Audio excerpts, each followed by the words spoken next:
Petco Park, and already some folks coming down. We're, 4 hours before the start of this evening's game. But if you're ever going to come to a Padre game early this year on a Friday, today is the day. Baja Rick's with all kinds of great game day specials here. I already, Skraby, before the show even started, knocked down a TJ dog. Of course. I show up and Chris is already just eating. feeding my face. I don't know if you saw the beginnings of that TJ dog, but that's only $10. That's the most unbelievable deal I've ever heard. So they got that. They got the bacon cheeseburger quesadillas for $14, and Braden Soprenin is he just finished his show, but he's not going home because he has to eat all that food. Look at all that food. Oh, it's unbelievable. Baja Rick's is here. He is incredible and a great host, and we are so excited to be here. We were here last year for the playoffs, and we're here for the final regular weekend of the season. As far as being home next week, Skraby, pretty much forget about it. The Cubs 12-1 over the Cardinals. I think the Cardinals had 2 outs left to them in the 9th inning. So the Cubs taking care of business at Wrigley Field today. So that means that the Padres have to win all 3, and the Cubs would have to lose their final 2. That's the only way now that the Cubs will come to San Diego. So we didn't expect anything different. And, it's looking more and more like the Padres will begin the playoffs in Chicago, and that means Tony Gwynn Jr. will be traveling to the Windy City with the Padres on Sunday night. Hello, Tony. How are you, sir? Hello, my friend. How are you? Well, I'm pretty happy. I mean, if you would have seen the TJ dog that I just ate, you would understand my happiness. It sounded delicious. Yeah, it was really good. So, but I know I know they take pretty good care of you guys up there in the press box. So I'm sure you'll be fine a little bit later. And, so tell us what's the mood like if you're on this Padre ball club, going into this weekend? I mean, you're not thinking you're going to catch the Cubs, but you've still got to stay sharp 3 games before you leave for Chicago. So how do you approach these games?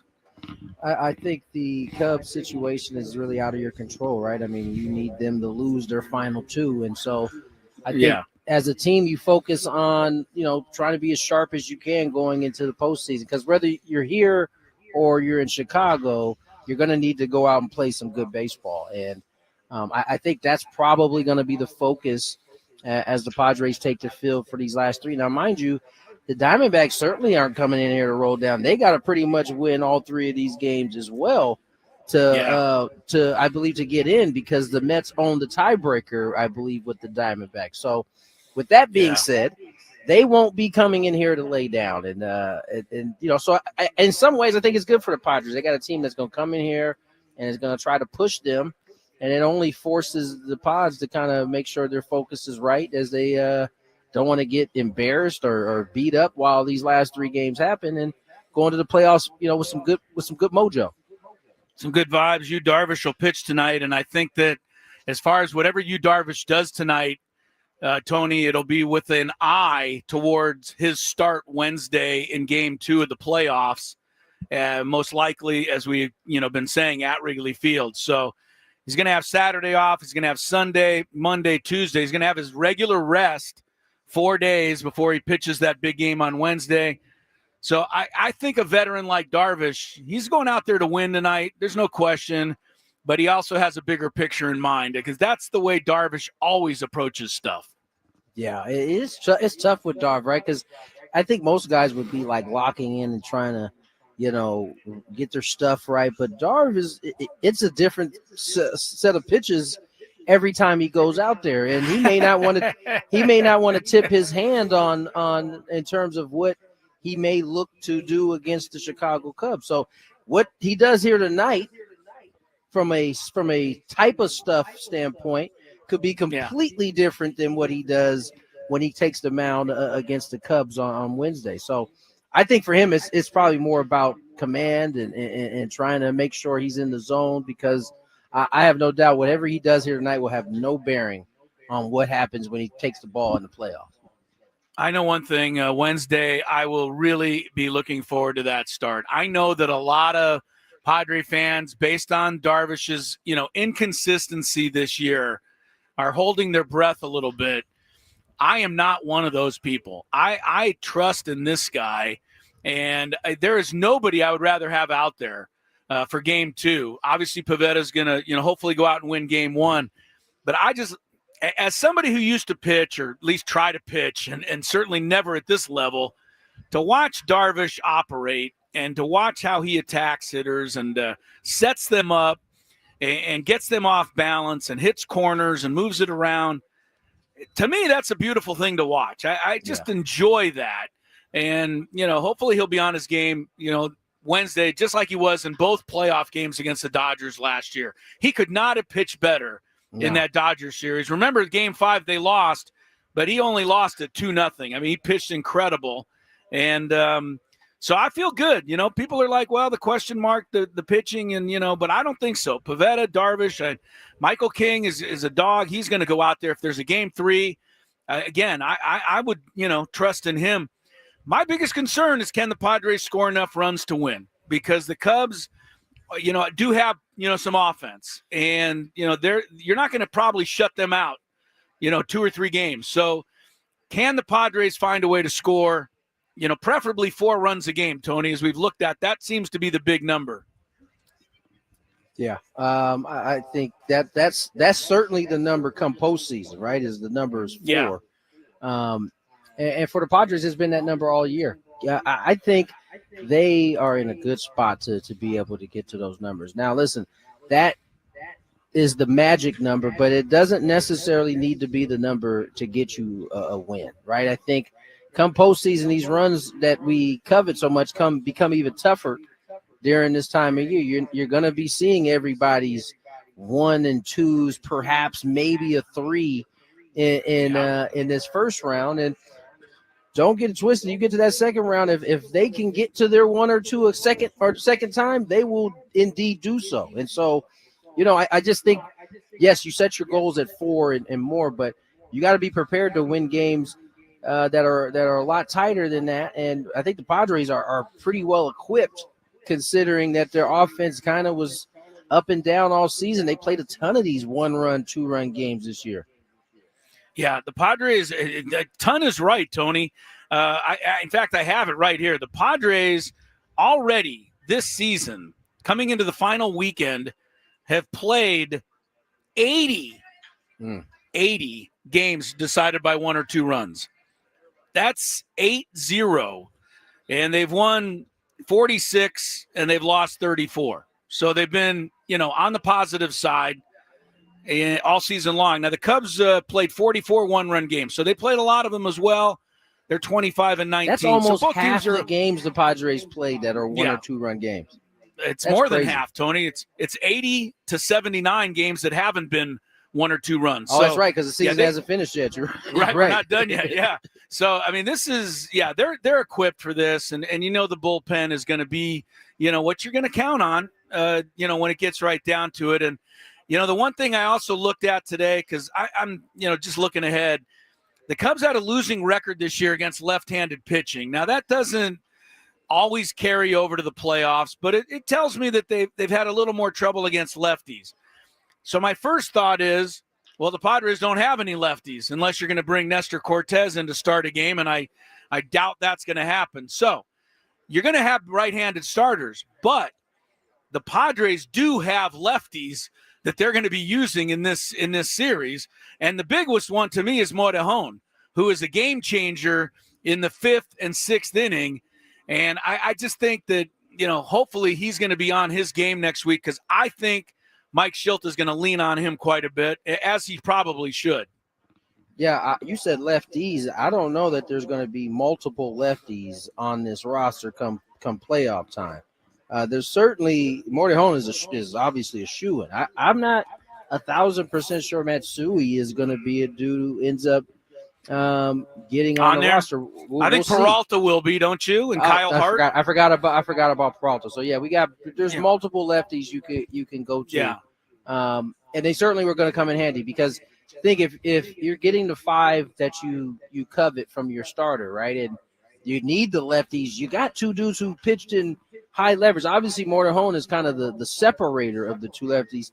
But Wandy Peralta, especially here as of late, has been pretty good, especially used in kind of the. I've seen him brought in for one batter to finish an inning. We've seen him come in and kind of find that left-handed lane for him, and he's kind of done. He's done really well down the stretch. So yeah, those two guys are definitely going to factor into the series one way or another against the Cubs. All right, Padres, Cubs, that series is set, and it's closer and closer now to being set in Chicago starting next Tuesday. But before we get to that, we have some fun the final weekend of the season. The Diamondbacks are here for a big game tonight, big game for them. And we have tickets to give away here at Baja Rick's. Skraby told me we have 6 pairs of tickets to give away to this weekend's game. And so what we're going to do, when you get down here to Baja Rick's, immediately go see our friend Jeff Hamby. He's got his arm up over there, but you'll find him and get your name in the hopper, because every 30 minutes from here on out, Skraby and I are going to be drawing a winner of Padre tickets. So come on down. We're at Baja Rick's. We're in the Gaslamp. It's all brought to you by Santo Tequila, 100% Blue Weber Agave. Come down now until 5:30. And did you have a question? No, I have a statement. If you want to win the, I have a statement. If you want to win the tickets, you have to be here. So it's not one of those things where you're going to be able to leave and then we're going to call you. If you want the tickets, we're going to have to be here. You're going to have to be here. Chris is like pointing. Well, you know what there's I'm a pointing Dolphins at. jersey. Look at this guy, man. This guy sitting down right here is an absolute Oh, legend. he's got a Larry Zonka jersey. He's got a Larry Zonka white Miami Dolphin jersey. That is pretty incredible, I gotta say. We go. Get this man a TJ Dog and put it on Skraby's tab. Oh, my tab. Yeah, absolutely, man. Hey, thanks for coming down, sir. He's got his dog with him, but the Zonka jersey rocks. I love it. We are underway. Gwynn and Chris from the Gaslamp, Baja Rick's. Jose Iglesias is our Friar Friday interview. He should be coming up any moment now. 2:40 p.m. I just got the text. Got literally the word. Right now. All right, so we'll see you. We'll hear from Jose in about 20 minutes. Gwynn and Chris, glad you're with us, everybody, on 97.3 The Fan.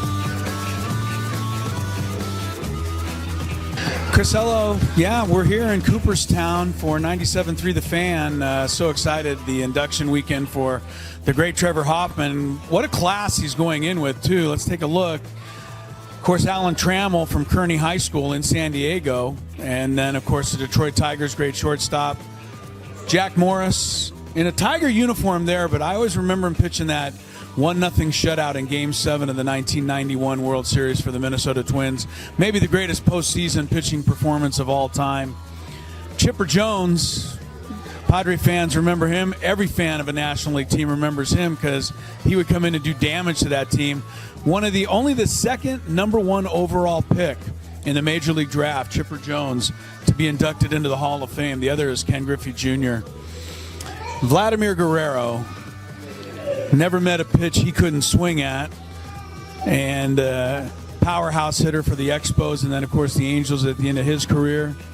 Jim Thome, over 600 home runs, mostly with the Cleveland Indians. And then, the guy down here on the end who used to get all these guys out all the time, Trevor Hoffman, the greatest Padre reliever of them all.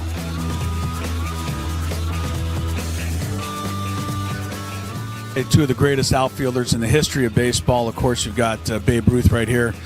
Ted Williams right over there. I was wondering who the third outfielder would be. And then, of course, it hit me. Tony would be upset if I didn't say that the third outfielder, who will someday probably be displayed right here between these two guys, is obviously Mike Trout.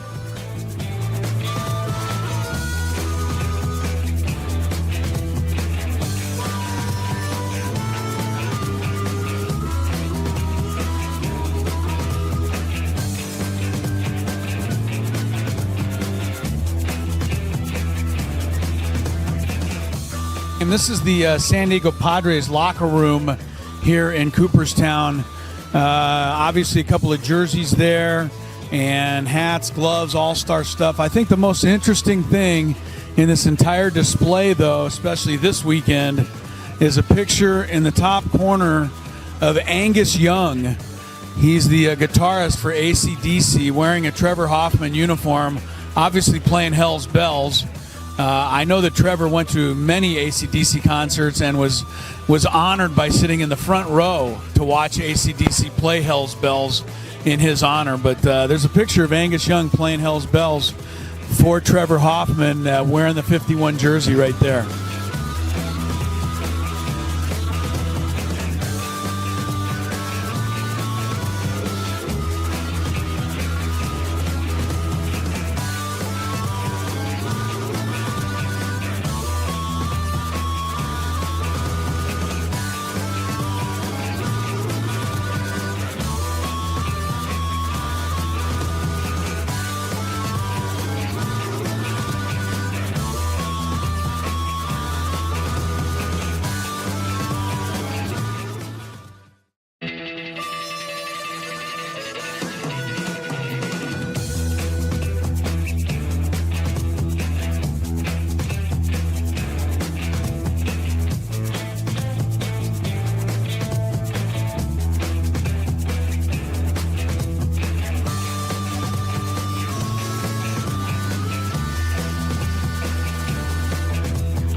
Chris, hello. Yeah, we're here in Cooperstown for 97.3 The Fan. So excited, the induction weekend for the great Trevor Hoffman. What a class he's going in with, too. Let's take a look.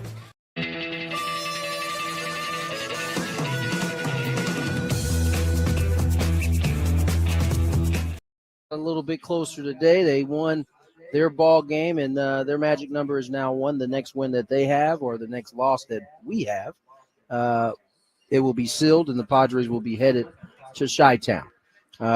Could get that answer later on tonight, or we can get that answer tomorrow. We'll see. Nonetheless, Gwynn and Chris here, Tony Gwynn Jr., Chris Ello, my guy, Matt Skraby, my guys down at Baja Rick's, living it up with the good food. People have been asking me every time we have a show at Baja Rick's, I mean, man, is the food really that good? And I was like, listen, I haven't actually had a chance to have it in person, but I know Skraby and Chris rave about it.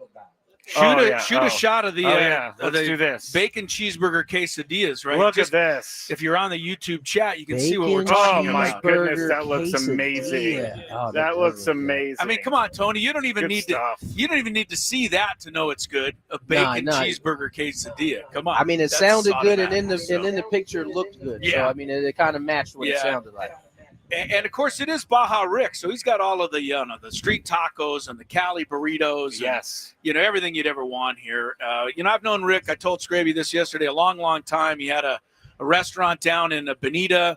Way back when, he used to host the Gulls hockey team down there for a lot of postseason parties and things. And Rick is a great hockey fan, and so I met him when I did the Gulls games a long time ago, and it's just great. I mean, he's been doing this for a long, he's been in the business. He's had a place in Old Town.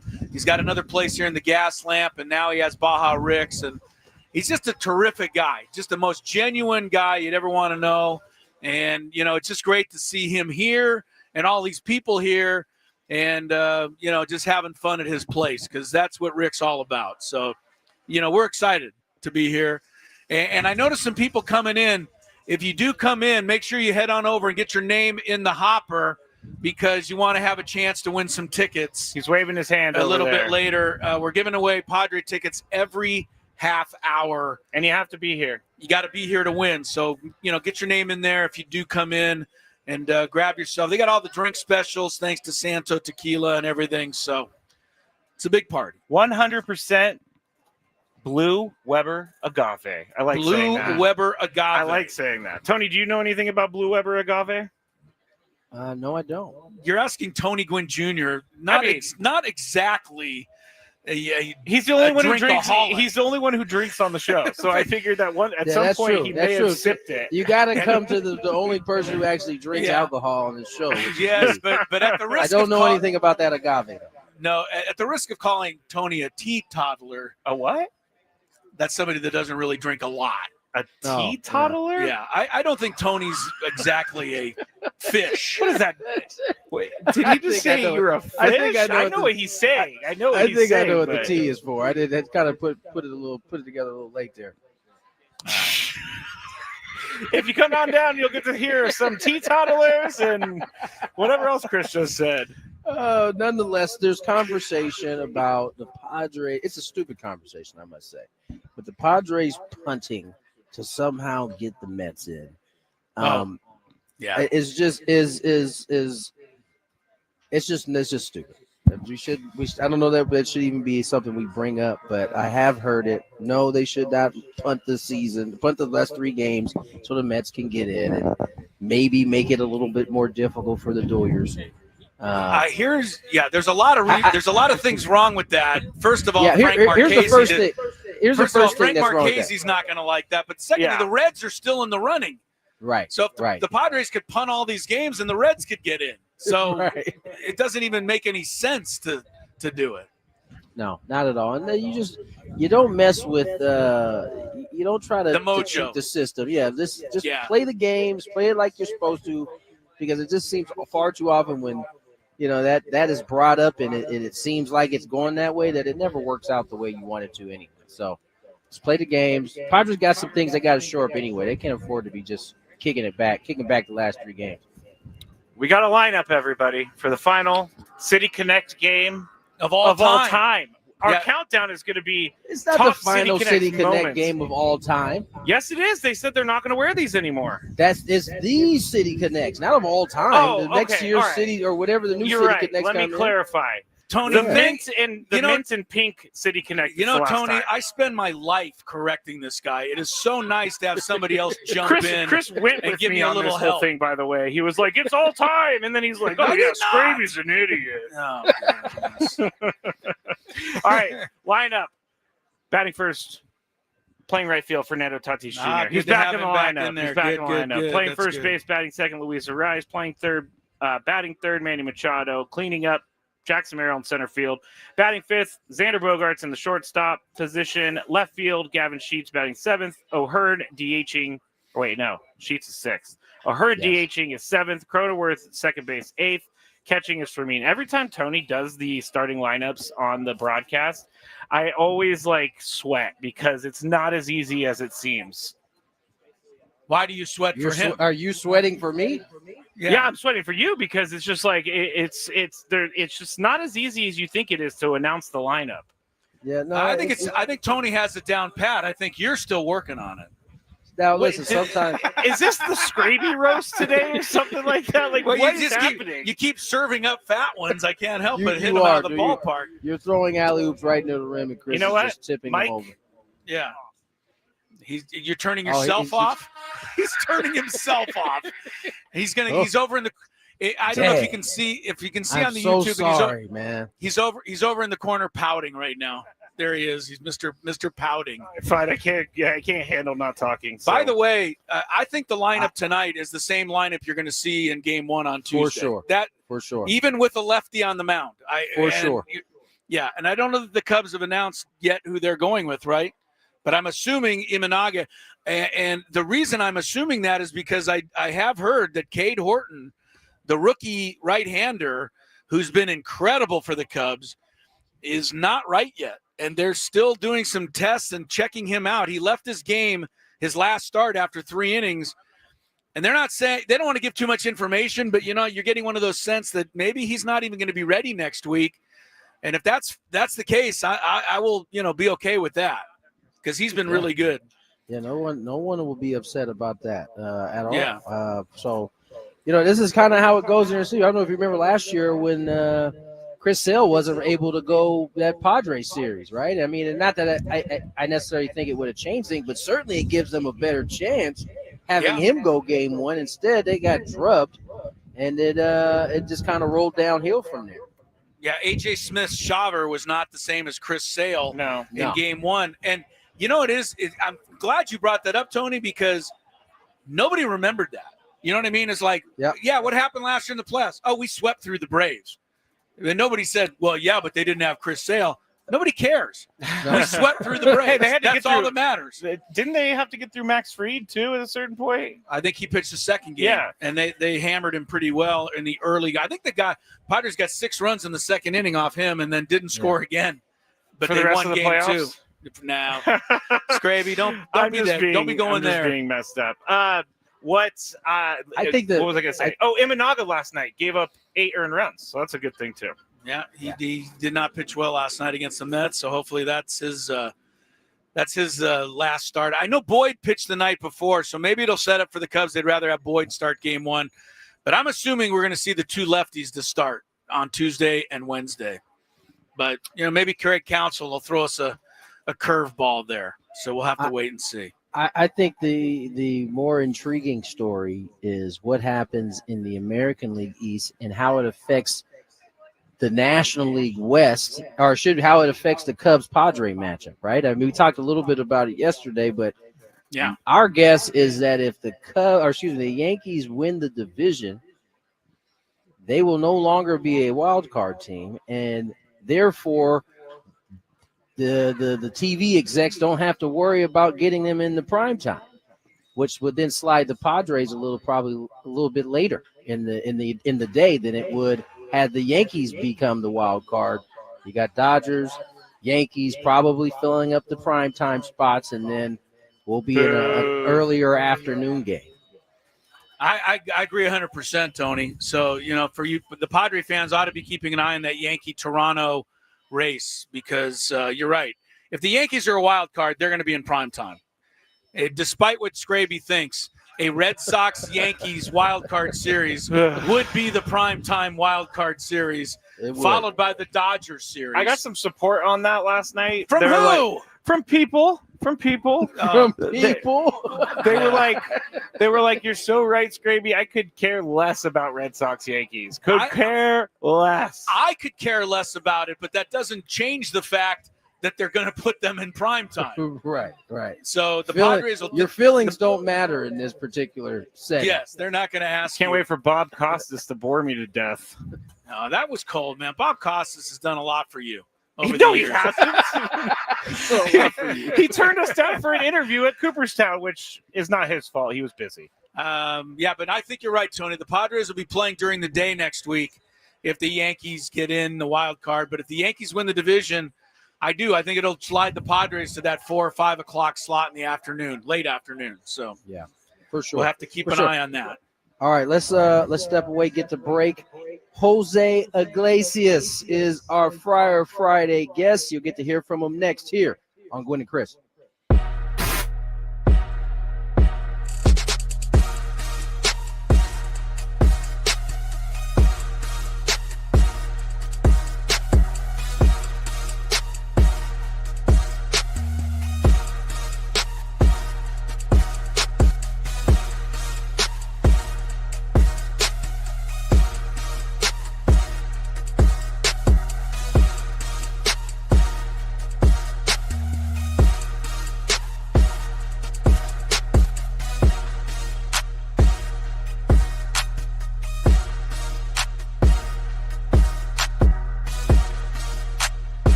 Party starts at 4:30, 5 o'clock, but you get there at 3:30. That's kind of who we got here, man. We got the diehard party folks out here. We appreciate you guys coming out a little early. Thank you. We got Padre baseball tonight, of course, but we are broadcasting live at Baja Rick's, and we'll be here until 5:30.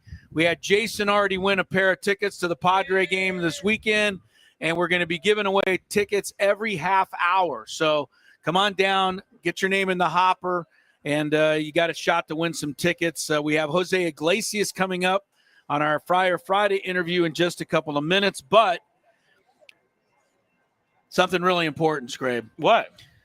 It is Nolan's 12th birthday, and he and his buddies are on their way down to Petco Park to go to the Padre game tonight. And we're passing out birthday wishes to Nolan out there and his gang. Okay. We had to get the whole gang in. Of course. We got Mason, we got Will, we got Abram, we got Dom. So everybody have a good time. Love it. Come on down. And I don't know, they're 12 years old, but they should still stop by Baja Rick's on the way into the ballpark. They can eat Of food. course They can they eat food. They got to eat, yeah. But anyway, man, I remember when I was 12 years old, going to a Dodger game, growing up in L.A., of course, but that was, I know, but that was the only one I could go to. I'm just saying, that was the best thing you could ever be doing. You know, it'd be on your way down to a ball game with your friends like that. So happy birthday, Nolan, 12 years old. That's awesome. Sounds awesome.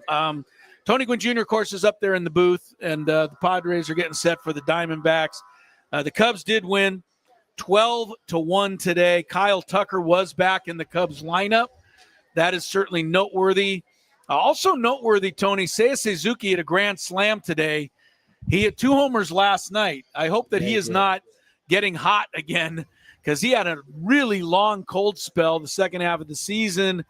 And the other guy that hit a homer today, PCA, and he joined yesterday too, I think. Right, he did. So he's joined the 30-30 club for the Cubs. That's a great accomplishment. I've kind of been anti-PCA ever since he lollygagged after catching a fly ball in St. Louis. Chris, if you do one thing, Chris will never forget about it. It's not one anything. It's one lazy bum play like that. Oh my goodness! Those kinds of things stick with me. And I don't know if you remember, Tony caught a ball on the warning track and kind of lollygagged it and Cadillacked it, and Cardinal guy sacrificed fly scored from second base while PCA was out there messing around. Anyway, that said, he's still a hell of a player, and the Padres will have to be worried about him for sure next week. 30-30, good season for him. Comes out a lot of guys. PCA is a baller, man. He had a weak moment there, and he paid for it. We haven't heard anything like that since, so I would assume he's learned from it. Yeah, fair enough, Tony. You're absolutely right. You have to give the guy a chance to recover from that kind of thing, and you hope that that's exactly what happens, is that you learn from it. We had the NFL game last night. We're waiting for Jose Iglesias to call. I don't know how much game you guys saw, but I got to watch quite a bit. And I hate to do this because I know nobody cares about my particular fantasy team, but if you had Jackson Smith and Jigba last night, it was the most stressful night of my life. The guy didn't catch a pass till late in the third quarter. I was facing him, so. Oh, you were rooting against him. You think that night was stressful? That's not as stressful as my night with my wide receiver on the other side over there. He would eventually get it going, but that first half was rough, man. He looked like he was not going to be willing to be able to pull himself out of that little rut. It did when he caught that touchdown, which, by the way, I love it when wide receivers drop wide open balls, but then when he has to make a catch that's like super difficult, he could do it. But he got on his knee. I swear to you, I thought he was crying because he was so happy that he caught the ball. Hey, he looked like he was reflecting. He looked so sad on the deflection interception that he had, the second one. I thought, I just turned. I was like, you know what? He's not going to score any points the rest of this game after that interception. But he turned it around, man. Give him some credit. Yeah, he did. And how about the kicker? He is going to be the most hated dude for the next week of practice. That kick, the last kickoff that they didn't reach the specific area, moved it up an extra 5 yards, which turned out to be the big difference. Yeah, that was a huge difference. I like this new kickoff rule, by the way. Yeah, it's not bad. I like that. I do want to give another shout out to my friend Donnie Myers, who I used to referee basketball with. Donnie's not refereeing anymore, but I've told you guys this. His son is Jason Myers. Yep. And he told me all along, 20 years ago, 15 years ago, my son is the best kicker you're going to see. And I'm like, yeah, Donnie, whatever. Well, there he is, winning a ball game again in the NFL. So good for him. He kicked the game after missing one, just prior to that. So that takes some good concentration. But going back to what you said about Marvin Harrison dropping some easy ones and then catching the impossible one, that kind of makes sense to me because the easy ones you have time to think about. That's true. An impossible play like that, you just have to let your skills. You just have to react. Yeah, you let your skills take over, and hopefully Marvin Harrison realized that he has those kinds of skills because that was a great catch. I think it was Kirk he should be doing that. I think it was Herb Street that kept talking about it last night, that he just looked like he was thinking too much on every single play. Yeah, absolutely. So hopefully that'll get him because he's he's got the skill and great talent. And finally, Smith and Jigba hit a couple of passes at the end, so I was able to score something. But anyway, Seattle won it 23-20 over the Cardinals. I don't know that the Cardinals shouldn't have gone for 2 at the end. I thought about that too. I thought about it too. Okay, here's why. Because Seattle had time to go kick a field goal. They've been moving down the field enough to kick a field goal. If Seattle doesn't have time left, then I say tie it up and take your chances in overtime. But why give Seattle a free chance to win the game? In a sense. If I'm not mistaken, I feel like the Cardinals went for it a few times for 2 last year, and it blew up in their face. That could be. Yeah. Those type of decisions have a way of kind of influencing the next time you're in that spot. And that's the first thing I thought of, because I thought when they scored that they were going to go for 2, but it was immediate that Kyler Murray was running off the field. Like, they didn't even think about it, it seemed. No, the coach is like, get off of there. Let's go. We're kicking it. We're not messing around. The Cardinals looked so bad in the first half. They got a delay of game on a field goal. Like, I don't think I've ever seen that before. That's when you know it's bad. You get a delay of game on a field goal. But I think teams really should consider going for 2 in a game, because you have to feel now as a Cardinal fan and player almost helpless because you never got the ball back and you lost the game anyway. At least if you would have gone for 2, you would have had one chance right there, to take the lead. So I couldn't help but think as they got within 5 yards, like, oh man, this kicker, I know he is. Because as he was coming off the field, it was almost like he didn't even understand what was happening there. Like, it's like, how do you leave that too short? I get, matter of fact, kicking it in the end zone would have at least saved you 5 yards, right? It would, instead of the 40, it would have been the 35. You were better off doing that at that point. And that was the 5 yards the Seahawks needed to win the game. All right, it is time for a Friar Friday interview, and we go over to next door where we are, to Petco Park, and our guy Jose Iglesias joins us. Jose, thanks so much for the time. How are you today? You're welcome. Thank you for having me, guys. I'm doing great. Thank you. Always great to have you. And Jose, I had the pleasure. I know Tony was down in the locker room, but I was down there as well. And I saw you, having a good time, which I'm not surprised. You are kind of the leader in my mind of, enjoying and having a good time. So how would you rate our postseason celebration compared to some of the other ones you've taken part in?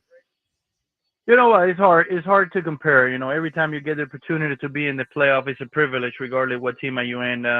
Definitely, it's. I think it was a special. I mean, last year, with the Mets, and we clinched on a game 162. That was special, right? It was a big game. You take all the way down to do that. But this year, also, this game, the one we clinched when Fermin got the walk off, and I got him over on the bunt. And it was a great all-around game. That was a great game to clinch out of it. It was a great game for the fans. It was a great game. So I'm extremely happy to be part of this playoff team. And let's continue to take it one day at a time, right? One day at a time. Jose, you've been a part of these kind of teams, more than a few times in your career. How do you approach these last 3 games? You guys have already clinched a playoff spot. I think the question now is whether it'll be here or whether it'll be in Chicago. Chicago making things a little bit tougher with their win earlier. But how does the team approach these last 3 games of the season? Listen, you said it right. I mean, we have tonight in front of us, and that's what we have to focus on. I think the most important thing at this point, I always said, is health. Unfortunately, we just, we lost Laureano. That was a big loss for us, but we got to keep pushing forward. We got to continue to play the game hard in the right way and see what happens, right? You're facing in the playoff, you're facing good teams, so it's about fundamentals, about pitching, defense, and put the ball in play. Jose, beyond some of those fundamentals, I mean, your Mets team last year that made it to the NLCS, and you guys knocked off 2 great teams to get there, Milwaukee and then the Phillies. So in your mind, what kinds of things are most important in terms of on the field and mental preparation to be successful in the playoffs? Listen, it's experience is important. Control your emotions, and it's all about compete. It's all about compete. I think all those analytic numbers and this and that, yeah, those are important to keep your eyes on those. But playoff baseball, it's about competition. It's about courage. It's about personality. It's about just hit the ball forward and pray, because remember, you're facing the best pitchings against the best teams. So, I would say, in general speaking, I don't have the stat in front of me, but power is going to be low. It's not going to be, a lot of power in playoff. I think it's going to be more into, it's always come down to a blooper. It's always come down to an error. So that's what's like defense, experience, and pitching. It's to my standard, not the standard of the game, is very important, especially in playoff. Jose, you mentioned having some type of success in the playoffs and really being experienced in the playoffs. And I think people on the outside here, having experience on your team is important, but they might not understand how. Can you explain how and when experience comes into play once these lights get bright in the postseason? Well, it's played under pressure. It's played under pressure. That, you got to be yourself. You got to not, try to impress no one. And it's gonna be a lot of people watching to impress. But you got to understand that it's just play the game the right way, do what the game dictates, and deal with failure, because you're gonna strike out. You're gonna have a big strikeout. You're gonna fail in a big situation. But you might have another opportunity, and that's when the experience is in your mind. And you stay sharp for that next at bat, for that next run ball. That's what experience kick in. Jose Iglesias, thanks for the time, obviously, and thanks for just letting us or coming to San Diego so we could watch you play every day. The thing that I loved, and I know Tony and we talked about, and the fans, is how fast your hands are. It is unbelievable. The play you made the other night, catching the ball, spinning around, throwing home, and I think any other runner than Terang, you would have got him out. So I was thinking, if you ever grew up in the Old West as a gunslinger, nobody would have been able to beat you, man. You would have shot them all down. Thank you for keeping me alive. Yeah, but did you ever work on fast hands, or is this something you just kind of had? Listen, I always say there is a gift, but there is also a lot of work. My dad growing up, all I took I was just taking thousands of ground balls every day. And the reps, it takes you there. There's definitely, a gift from God that I maximize and by doing those reps on the daily basis. Because when I was little, all I did was just catching ball all day long. Any object I have in my hands, I throw in the air and I catch it. I still doing it, and it's a non-stop thing. I love playing defense. I've been very blessed to do it for so long, and also to get recognized. So thank you for the compliment. And like I say, reps is the secret. And I always say you catch the ball with your feet, and the hands are just along the ride. That is, listen, young kids out there who want to be a good infielder like Jose. You catch the ball at your feet, your hands are just an extension. Jose Iglesias joins us here, Padre infielder. And Jose, you've had about 14 years in this league. You've been very fortunate to play a very long time at this level. And it wasn't always the easiest for you. At what point down in your career did the light go on for you that you really started to figure out, okay, this is what I have to do to have success? You know what? It's never. I think by knowing that I would never figure this game out, I think that was the secret. I think that was the secret for me to stop being so hard on myself and start falling in love with the process of the things that you guys don't see, like like the weight room, the recovery, the nutrition, the sleep, the mental. All those are so important. I would say equal or more important than the game. You can't live on this game. It's a negative game. Is you can't live on results. So. I would say the last 4 or 5 years of my career, I've been falling in love with the process to get ready and play the game, and not being so caught up on results. And that helps me a lot, not just as a player, but also as a person. It's hard to detach after a game. It's hard to detach. Yeah.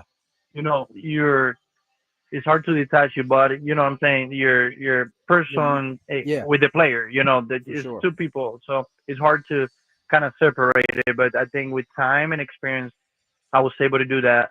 Learn from a lot of Hall of Famers that I play with.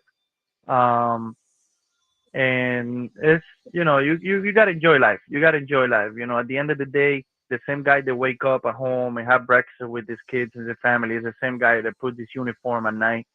And it's important to surround yourself with good energy, good comments, and stay positive. That's all you can control, and it definitely helps on a daily basis in this tough game of baseball.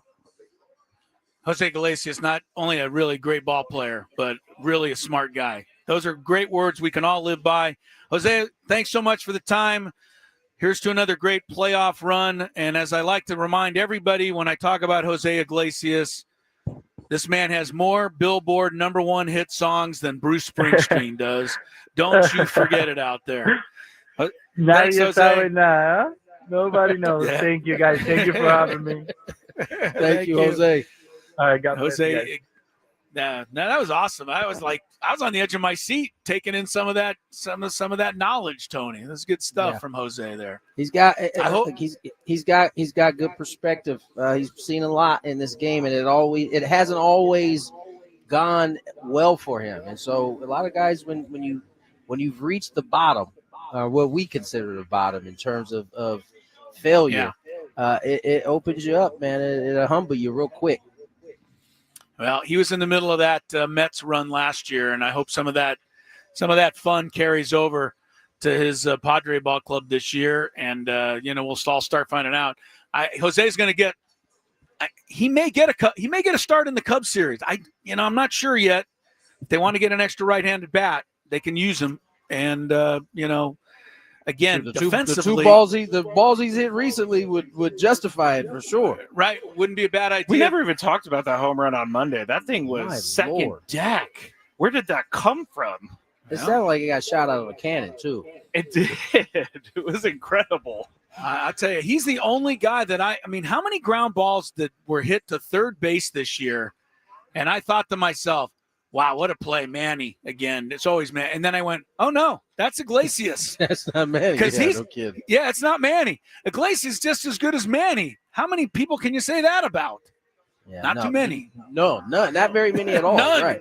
Yeah, right. So he's really been a great acquisition. Again, we talked about it on the roundtable. AJ Preller, Yeah, that's not even one that no one's going to talk about either, right? I know. Say what you want to say, but he got Pivetta, he got Sheets, and Iglesias. Nobody paid any attention to Iglesias, and man, what a pickup he's been. Yeah, so no doubt. AJ hit the right buttons in the offseason for sure. Unfortunately, that was our final regular season Friar Friday of the year. Friar Friday, man. That's unfortunate, guys. There's always another season, Skrabe. There's 2026, and we're going to try to get some players on during the playoffs, and this is the final City Connect Day of all time, right, Scrape? That's what you told me. I heard that from someone, and I believe it was you. Well, we Scraby and I are celebrating by wearing our City Connect jerseys today for the final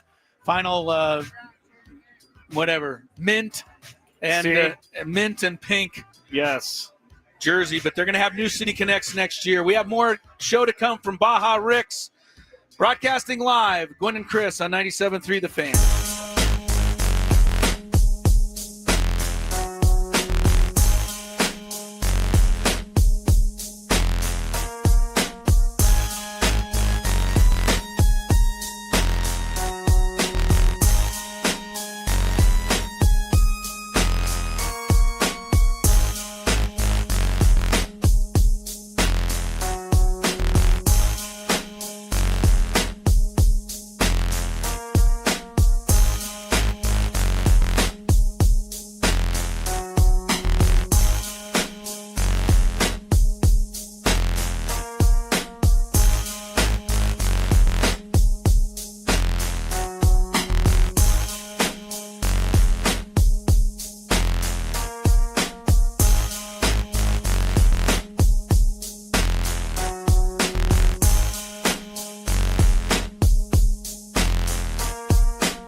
broadcast. We are broadcasting live. Baja Rick's in the Gaslamp.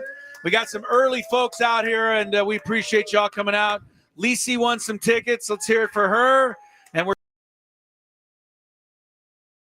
you're coming down to the game. Make sure you pop by here. Baja Rick's right next door to the Omni Hotel, 6th Avenue and L Street, cross streets, but it's right next to Petco Park. And we're here until 5:30 or so. And it's all brought to us by Santo Tequila, 100% Blue Weber Agave. And Baja Rick's, they've got all kinds of game day specials from $7 16-ounce Blue Moon drafts, Pacifico drafts, Santo Blanco shots, $8 Santo Reposado shots, $10. I don't know how my Spanish is, but I'm doing my best. Reposados, you said that nice. Not bad. Santa Margarita, $10. And then we, of course, Skraby and I are taking advantage of all the food. Oh, man. The TJ dog was $10, which is ridiculous. And Skraby's enjoying the bacon cheeseburger quesadilla, which even Skraby is having trouble making his way through. So that gives you an idea how good it is and how much of it there is. It is delicious. Yeah, that's $14. So come on down, enjoy a pregame party here at Baja Rick's, and Gwynn and Chris, and win some Padre tickets to boot.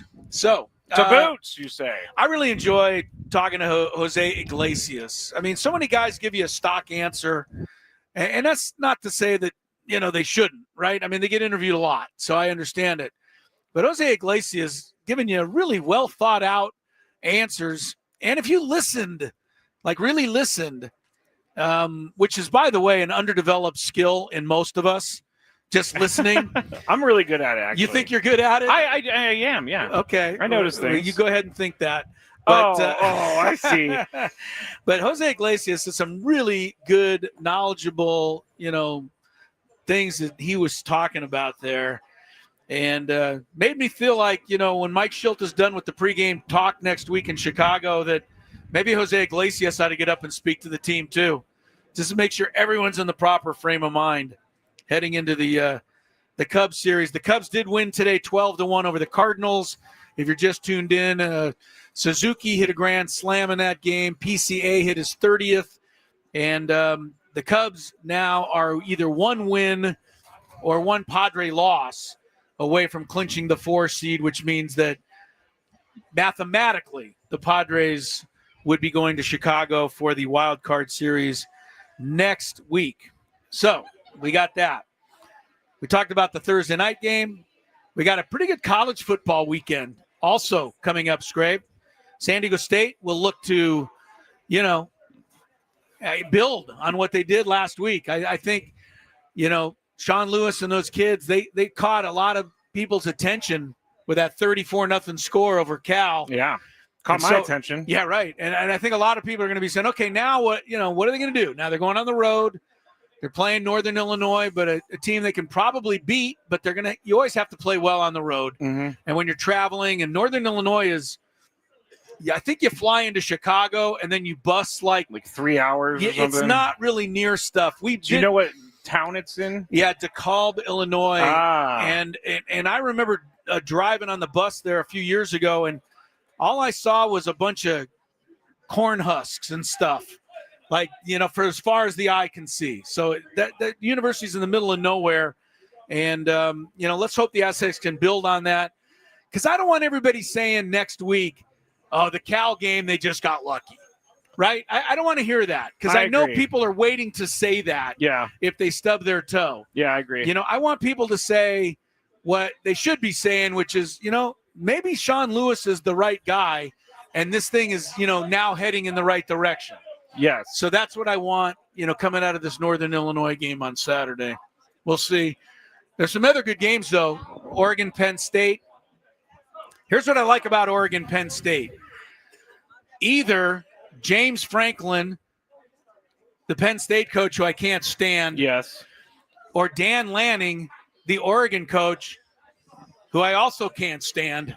I don't. One of those guys is going to get roundly criticized for losing this game, and I'll be right on top of the shouting, thing with them. I don't like either guy. So at least somebody's got to lose, right? Yeah, I'd rather Dan Lanning lose because you want Dan Lanning to every lose? time he looks into the camera and says something, he's got a smirk on his face like, I am just so much better than you. I don't disagree, Skraby. Dan Lanning is way too full of himself for a guy that just has more at his disposal. He has a than lot. 99% of coaches in football. Which is fine because it's the circumstances that he was hired into. Yes, but he acts like he's better than everyone, and he's just not. He acts like he's some small college who. Yeah, no, you're right. And he'll tell you straight to your face, if you want to compete with the big boys, and you got to go out and spend the money like we do, well, what do you have to do with that, Dan? You have nothing to do with that. You just happen to work at Oregon, where the Nike thing can carry the day. You didn't do anything special. You just happened to work there. So shut up and coach your team. I love it when Chris goes on rants. But every time he wins a game, he puffs his chest out. Oh yeah, we're Oregon. We kick everybody's butt. What's funny about Dan Lanning? I didn't hear a peep from that guy after that Ohio State Rose Bowl last year. Which is, I kind of respect, because at least he knows when he should be quiet and when he should be talking. There wasn't much he could say on that one. So maybe you're right. Maybe I will root for James Franklin to beat him. And the one thing I can count on is that if James Franklin is way ahead, he will definitely try to pile on the score, because that's what James Franklin's all about. We've seen that in the past. Yeah, no one should be complaining about running up the score if that does happen, because both of them do it. So that's that game. We got Georgia-Alabama, which is another good game. Has it lost a little of its luster? Honestly, Alabama already got whooped by, Florida State. Georgia's not even anywhere close to what they used to be. I'm just saying that to try to get our bosses Adam Klug's attention. I know. I have a really good friend who's a Georgia fan, and she's so into this season.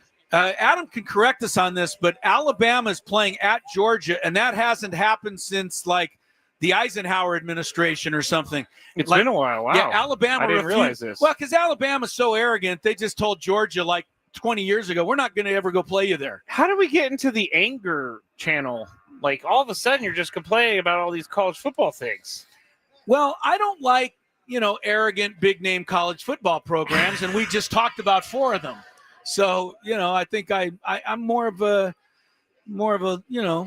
middle-of-the-road college football guy. A middle-of-the-road college football guy. Yeah, a couple of NFL notes to pass along to you. Jaden Daniels going to sit out another game for the Commanders, and Terry McLaurin's also not playing in that game. I didn't hear that.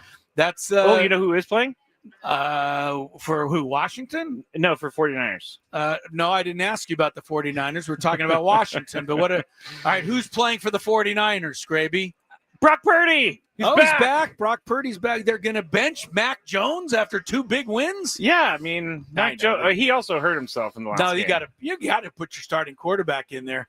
And they get Jacksonville this week, which normally wouldn't seem like much of a game, except for, according to a lot of reports out there, the Jacksonville Jaguars are cheating or trying to cheat the game. Talk about this. Yeah. Because Robert Saleh, the defensive coordinator of the 49ers, I guess at first he said he doesn't mind, but now they're saying he's complaining about it. No, the media is complaining about it and making this a bigger story. It's not like baseball and stealing signs, which is totally accepted, and you just got to figure out a way to do it. Same goes with football, but he said, Robert Saleh said that the Sean McVay disciples are really good at doing this sign stealing your signs. So it's the Kevin O'Connell, Kevin O'Connell's Liam Cohen, and Sean McVay, and then one other guy. But Robert Saleh said, you can do this. We just got to be better at hiding our signs or changing them up or whatever. Look, if you don't think that they steal signs in football or try to, why does every coach call every play in with a sheet in front of his face? I mean, they know that teams are trying to do this. I know. I don't understand it. It shouldn't come as a surprise to anybody that people are trying to get your signs. So this seems like such a non-story. Jacksonville's cheating and stealing signs. Well, every team in the league would steal signs if you let them. I think they want to know your play. I think what happened was that Robert Saleh brought this up, and then it just blew up because no one's ever really talking about defensive sign stealing in the NFL. Well, I know one thing: when Jacksonville wins on Sunday, the the media in the Bay Area will boo-hoo all their way. Wait, did you say when Jacksonville wins? Yes, when Jacksonville wins on Sunday, Ugh. the San Francisco Bay Area media will boo-hoo-hoo the 49ers and say they had it robbed and taken from them. Because that's what you people in the Bay Area do. You're creating storylines that you watch. You watch. This guy makes up more stuff in his head. All right, Adam. All right, keep tabs on this, Adam. When he comes in Monday, one of the first things he's going to say is, "No, they took it. They stole it from us." Well, if it's egregious, then I will say it. Get out. Anyway, the 49ers, easiest schedule this side of Buffalo, because Buffalo just got to play Miami last week. They have New Orleans at home this week, and they have New England at home next week. Who did Buffalo schedule? My goodness. 3 home games in a row against the 3 worst teams in football. You don't want my for answer. Buffalo. It's the NFL wants Josh Allen to win. Boom. Everything's a conspiracy with this guy. It is though. Everything's a conspiracy. They want Jalen Hurts to win. Guy. They want Josh Allen to win. They are over Patrick Mahomes now, and so he has moved into 3rd. I see. And where do the 49ers rank on the list of the NFL wanting them to win? I don't think they want the 49ers to win.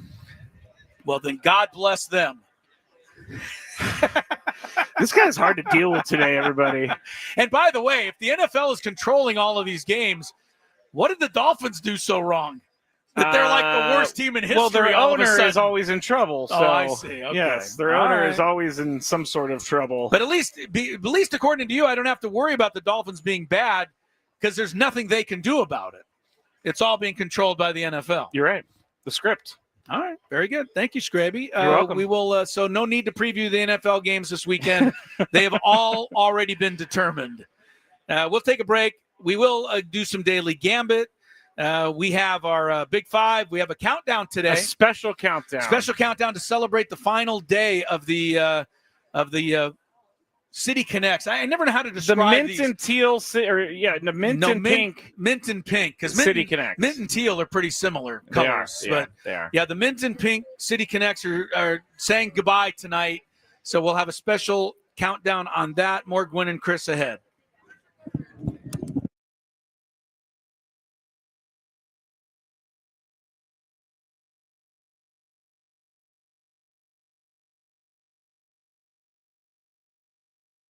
From the 855 Get Ross Traffic Center, protecting San Diego after accidents or injury.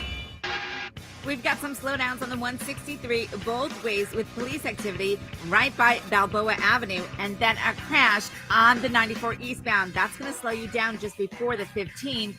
You also have a stall in the 15 northbound right at Rancho Bernardo Road. That takes out the left lane, and somebody else broke down, this time southbound on the 805 at La Jolla Village Drive, and the left lane is blocked. I'm Swella with Gwynn and Chris, San Diego's #1 sports station, 97.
You what?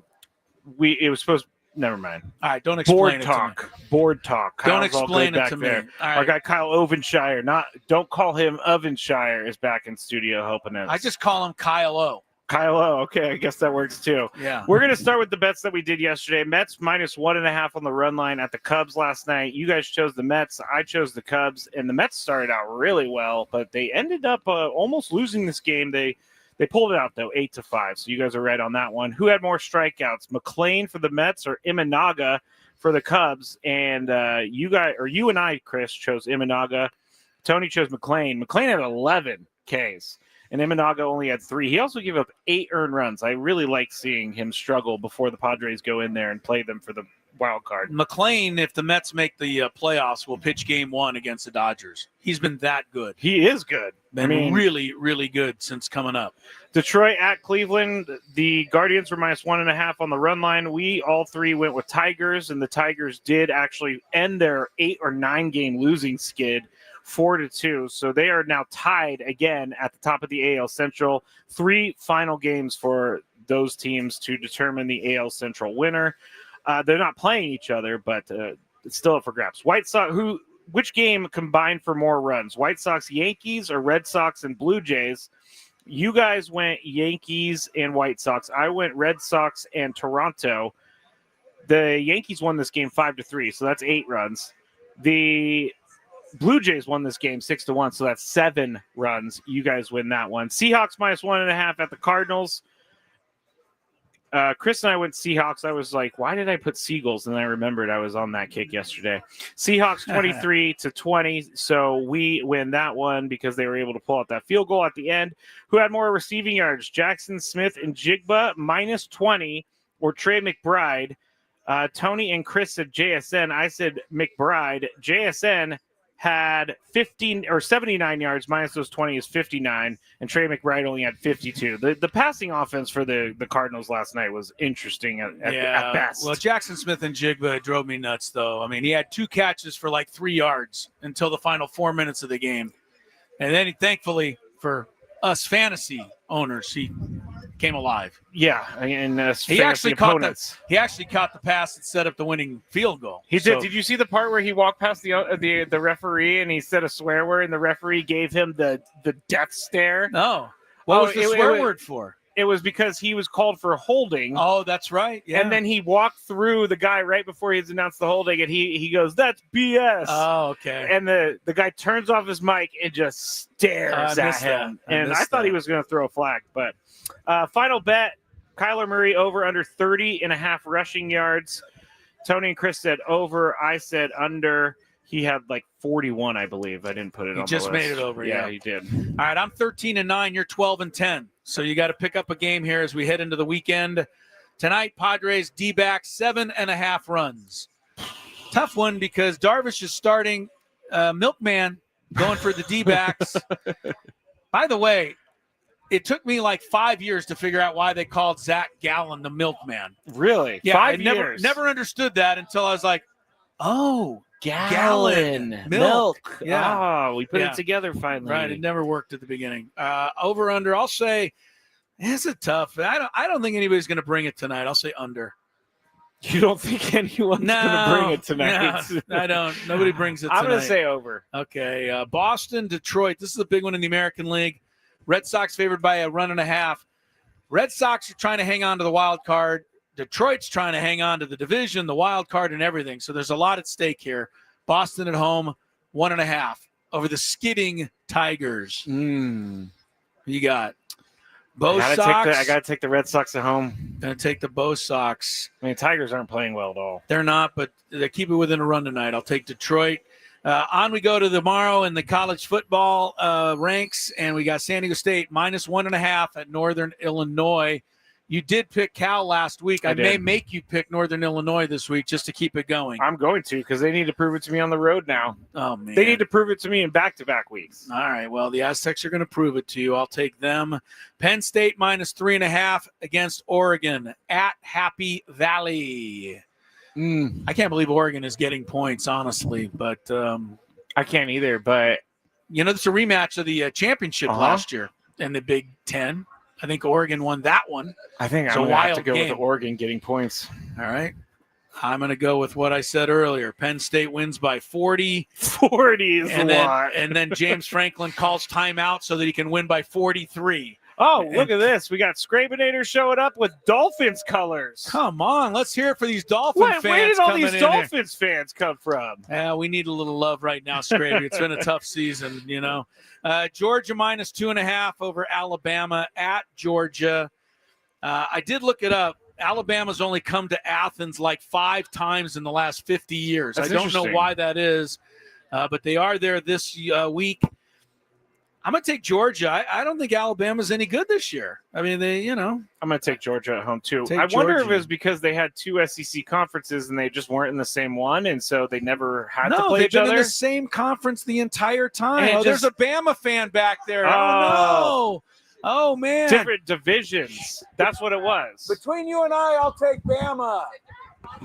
I just It told was her that. I'd take Bama. It was not different conferences, different divisions within the SEC. But before the divisions, there were no divisions in the SEC, and still Bama and Georgia didn't play each other. That is weird. So I don't know. Somebody'd have to, get to the bottom of that. LSU plays Ole Miss, 57.5 points. Both teams are undefeated in the SEC. Skraby at Ole Miss, if that matters to your It doesn't. prognostication here. But I feel like it's going to be a high-scoring game. I'll go over. I'm going to take under, and you know what I'm going to root for here? Oh, boy. This is another tough one. Brian Kelly or Lane Kiffin? I'll definitely go with Lane Kiffin all day. I'll go for a 13-13 tie, and they just can't get it decided in the overtime. There's no such thing as ties. I know, but that just, boy, both of those coaches. Vikings Steelers playing Ireland.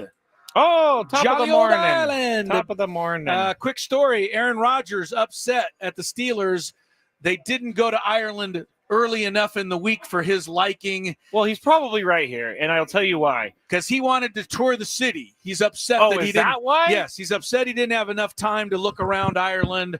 Says Okay, he's well, a- that's a different. Aaron Rodgers says, I'm a great historian. I like to experience these things. What is it? Is this? Are you making this up? No, it's right here. Aaron Rodgers. Hey, this is Aaron Rodgers. I think, honestly, in this case, it's not a big deal. They're just trying to make him look bad. But you know Aaron Rodgers. He has to comment about everything. Hey, if I'm getting an expenses paid trip to Ireland, I want a little bit of time to go walk around the city. You want to go early? Yeah. Well, I have another idea for Aaron Rodgers. What? Buy your own plane ticket, and Well, he whenever could you do want, that. go to Ireland. He can get there any day of the week. He's probably required to show up at practice before they go. So. But what I'm saying is he can go if he really wants to go to Ireland that badly. He'll During the just- offseason, he can go to Ireland. He'll Aaron go- Rodgers no. has that ability. He's going to go and schedule it for the middle of the first week of training camp next year. Yeah, very good point. All right, who's up here? I'm gonna take your guy, Kevin O'Connell, but I'm not. What I'm is the not- point spread? Oh, sorry, it's not. It's actually 40.5 points. So there's no point spread. 40.5 is really low. Vikings got all those turnovers last week. I don't think J.J. McCarthy is going to play either. I don't either, but the Steelers have been not great. I'm going to say over 40.5. Put on a little show for the folks in Ireland. Yeah, I'll say over as well. Over. By the way, the Vikings are playing in London next weekend. So they're staying over there the whole time. I did know this. They're trying Yeah. to do that now so that teams don't have to do all the travel. Vikings are going to play in London next week against, I think it's Cleveland. All right, Chargers. Go Chargers. Go.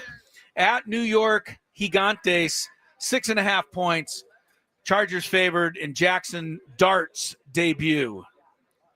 Chargers, I hate to say it, but they're looking really good right You're liking now. the Chargers? But yeah, I picked Jackson Dart to be the savior. I'm going to pick him in this game. going to take him plus the points. Yes.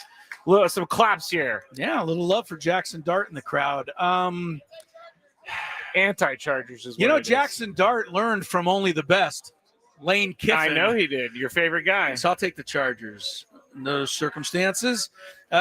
Your 49ers, 49ers. 3-0, by the way. Yes, sir. Hosting the Jags. Okay. 46.5 points. Okay. Over, under, with Brock Purdy returning to the Niners. I got to think under because the Jaguars cannot score points. Yeah. They Their win their defense games is like pretty good. 14, 10, 17-14. One of their disappointments has been Brian Thomas so far. Yeah. And anybody who drafted, Travis Hunter. Who would ever do that? I mean, come on. I told you at the beginning of the year that you would never once put him in your lineup. I already used him twice, and now he's out of my lineup because he's playing more defense than he is offense. Somebody brought it up correctly. If you want to play receiver in the NFL, you're going up against the best in the entire world, and they practice it every day. Yeah. You don't have a time to go work on cornerback for 5 hours a day. No, I was listening to someone talk about this morning, and they were saying the exact same thing. He needs to focus on one or the other, but they're splitting him for whatever reason. All right, I'll say over. I say the 49ers put up a big number here. And then the WNBA playoffs, we're getting into the nitty-gritty here. Game 3 of the semifinals, Las Vegas at Indiana. Las Vegas favored by 3.5 on the road. Series is tied at 1. Indiana did steal game 1.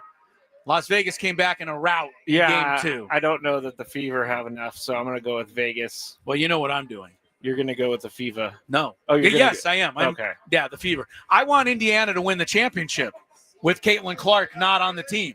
I think that'd be hilarious. That would be kind of crazy. It's kind of like when Bryce Harper left the Nationals, they immediately won the World Series. Well, the thing, I'll be honest with you, it wouldn't be the worst thing that ever happened to the WNBA because the people who don't follow it think that the whole league is Caitlin Clark. Yeah, that's true. Right? And so if the team that she's on won the championship, I think it would be, some people would say, wait a minute, there might be some other kids who can play, which there are. There are. I mean, there are 5 players on the court per team. We just don't know about them. So I'll take Indiana there. All right, we'll take a break.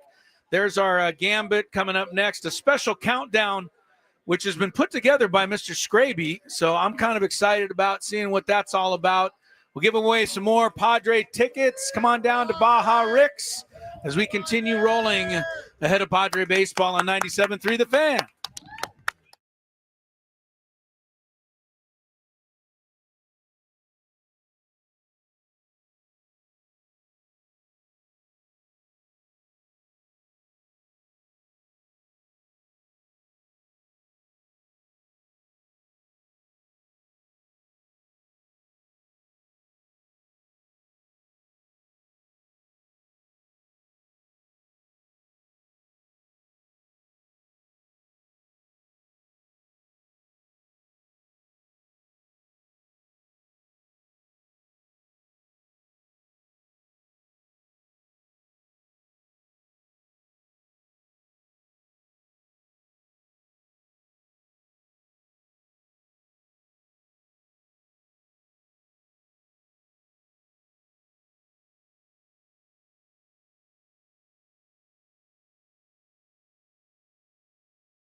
Chris here at Baja Rick's in the Gaslamp.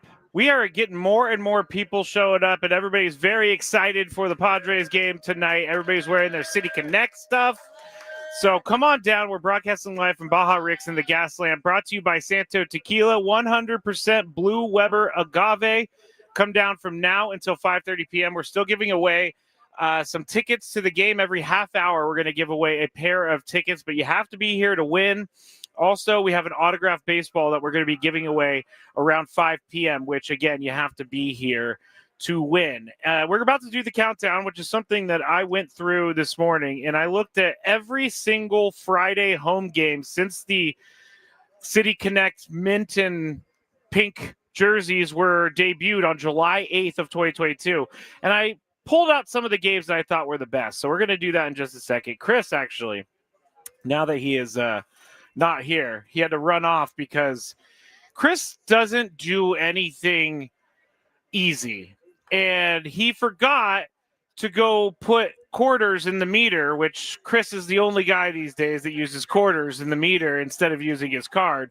So he goes, "Oh, I was supposed to put quarters in the meter." And I go, go run. I'm not going to make fun of you at all. Here is me making fun of Chris because he is putting quarters in his meters or in his meter right now. I hope it's not surge pricing for him right now, because then he's putting $10 worth of quarters in there. So he'll be back here shortly in just a second. He's going to be back here in just a second. He told me his car was very, very close, but we are here with the final City Connect game. And I think that these uniforms, these City Connect uniforms, were half and half. Half people loved them, half people hated them. How many people here are fans of the City Connect? Cheer for me. So we got a bunch of hands in the air. You know, what about, I know I get that. I get the Miami references, but when I was reading about them this morning, I was saying, like, I was reading some of the opinions on them from around baseball, and a lot of the people outside of San Diego really liked them because the City Connect colors were much different than the Padres colors of yellow and gold, or golden brown. So I personally do really like these colors. And again, it's not because the Padres gave me a jersey with my name on it, but I do think that these are the only colors that I'll wear. I usually wear black, and you can see I have a black t-shirt underneath. But yeah, the City Connect colors are going away tonight. They're going to have new ones next year. We're not sure when they're going to debut or anything like that. Here he comes. Everybody give a round of applause for Chris. He's back. He just spent, what, $10 in the meter right now? Yep. Is it really? He's putting on his headset right now. It's $10 an hour now. Yeah, I know that. I didn't know that. So I've been telling you this for weeks. So I now have to go back in another hour with another $10. Just put your card in the machine. Unbelievable. I have literally been telling you about this $10 surge pricing for about a month and a half. When I got here, it was $5 an hour. And so it was $5 an hour? Yes, this afternoon. So it changes evidently later in the day. Wow. Unbeknownst to me. Okay. I just want to let everybody know in the city government that I'm helping pay your salary right now. So, we don't know where that money goes, Chris. Well, hopefully some of it goes to their salary. I hope it doesn't go to their salary whatsoever. Again, we're broadcasting live from Baja Rick's in the Gaslamp, brought to you by Santo Tequila, 100% Blue Weber Agave. Come down now from now until 5:30 p.m. Again, baseball, autographed baseball to give away at 5 p.m. I have been eating the cheeseburger quesadilla. It is delicious. You've been working on it for like an hour and a half, too. It's hard to eat a cheeseburger quesadilla and talk at the same time. I would think. I would much rather just not talk and eat the quesadilla. But anyway, come on down. There's lots of good food. There's lots of seafood as well, tacos, Baja Rick, drink specials. Baja Rick gets it done. Yes, Let's hear it for Baja Rick, guys. Let's hear it for Baja Rick. He's here. He's in the back somewhere. Is he hiding? I don't know. He's serving everybody food. Okay. Right. With that being said, we have our special countdown of City Connect moments. Okay. So let's hit traffic, and then we'll get into the countdown. From the 855 Get Ross Traffic Center, protecting San Diego after accidents or injury.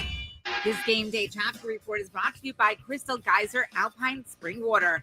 Stop and go delay southbound on the 15. You got to crash right by the 56. And then the southbound side of the 163 just before the 8. There's another accident. What makes Crystal Geyser Alpine Spring Water different? We always bottle our Alpine Spring Water less than 1.5 miles from the spring source. And all our bottles are made with 50% recycled plastic from our own recycling plants. Crystal Geyser, bottled at the spring source. I'm Sue Aller with Gwynn and Chris, San Diego's #1 sports station, 97.3 The Fan. It's now time for Gwynn and Chris to rank their top 5 of the day. Gonna grip and rip as usual. But this isn't just a regular top 5 list. I love it. It sounds sadistic, but I love it. This is the countdown. And it starts right now on 97.3 The Fan. So it's more of a special edition countdown. We're not going to have the traditional 5 through 1 from both of us. I put together these moments, and I'm sure I'm forgetting some.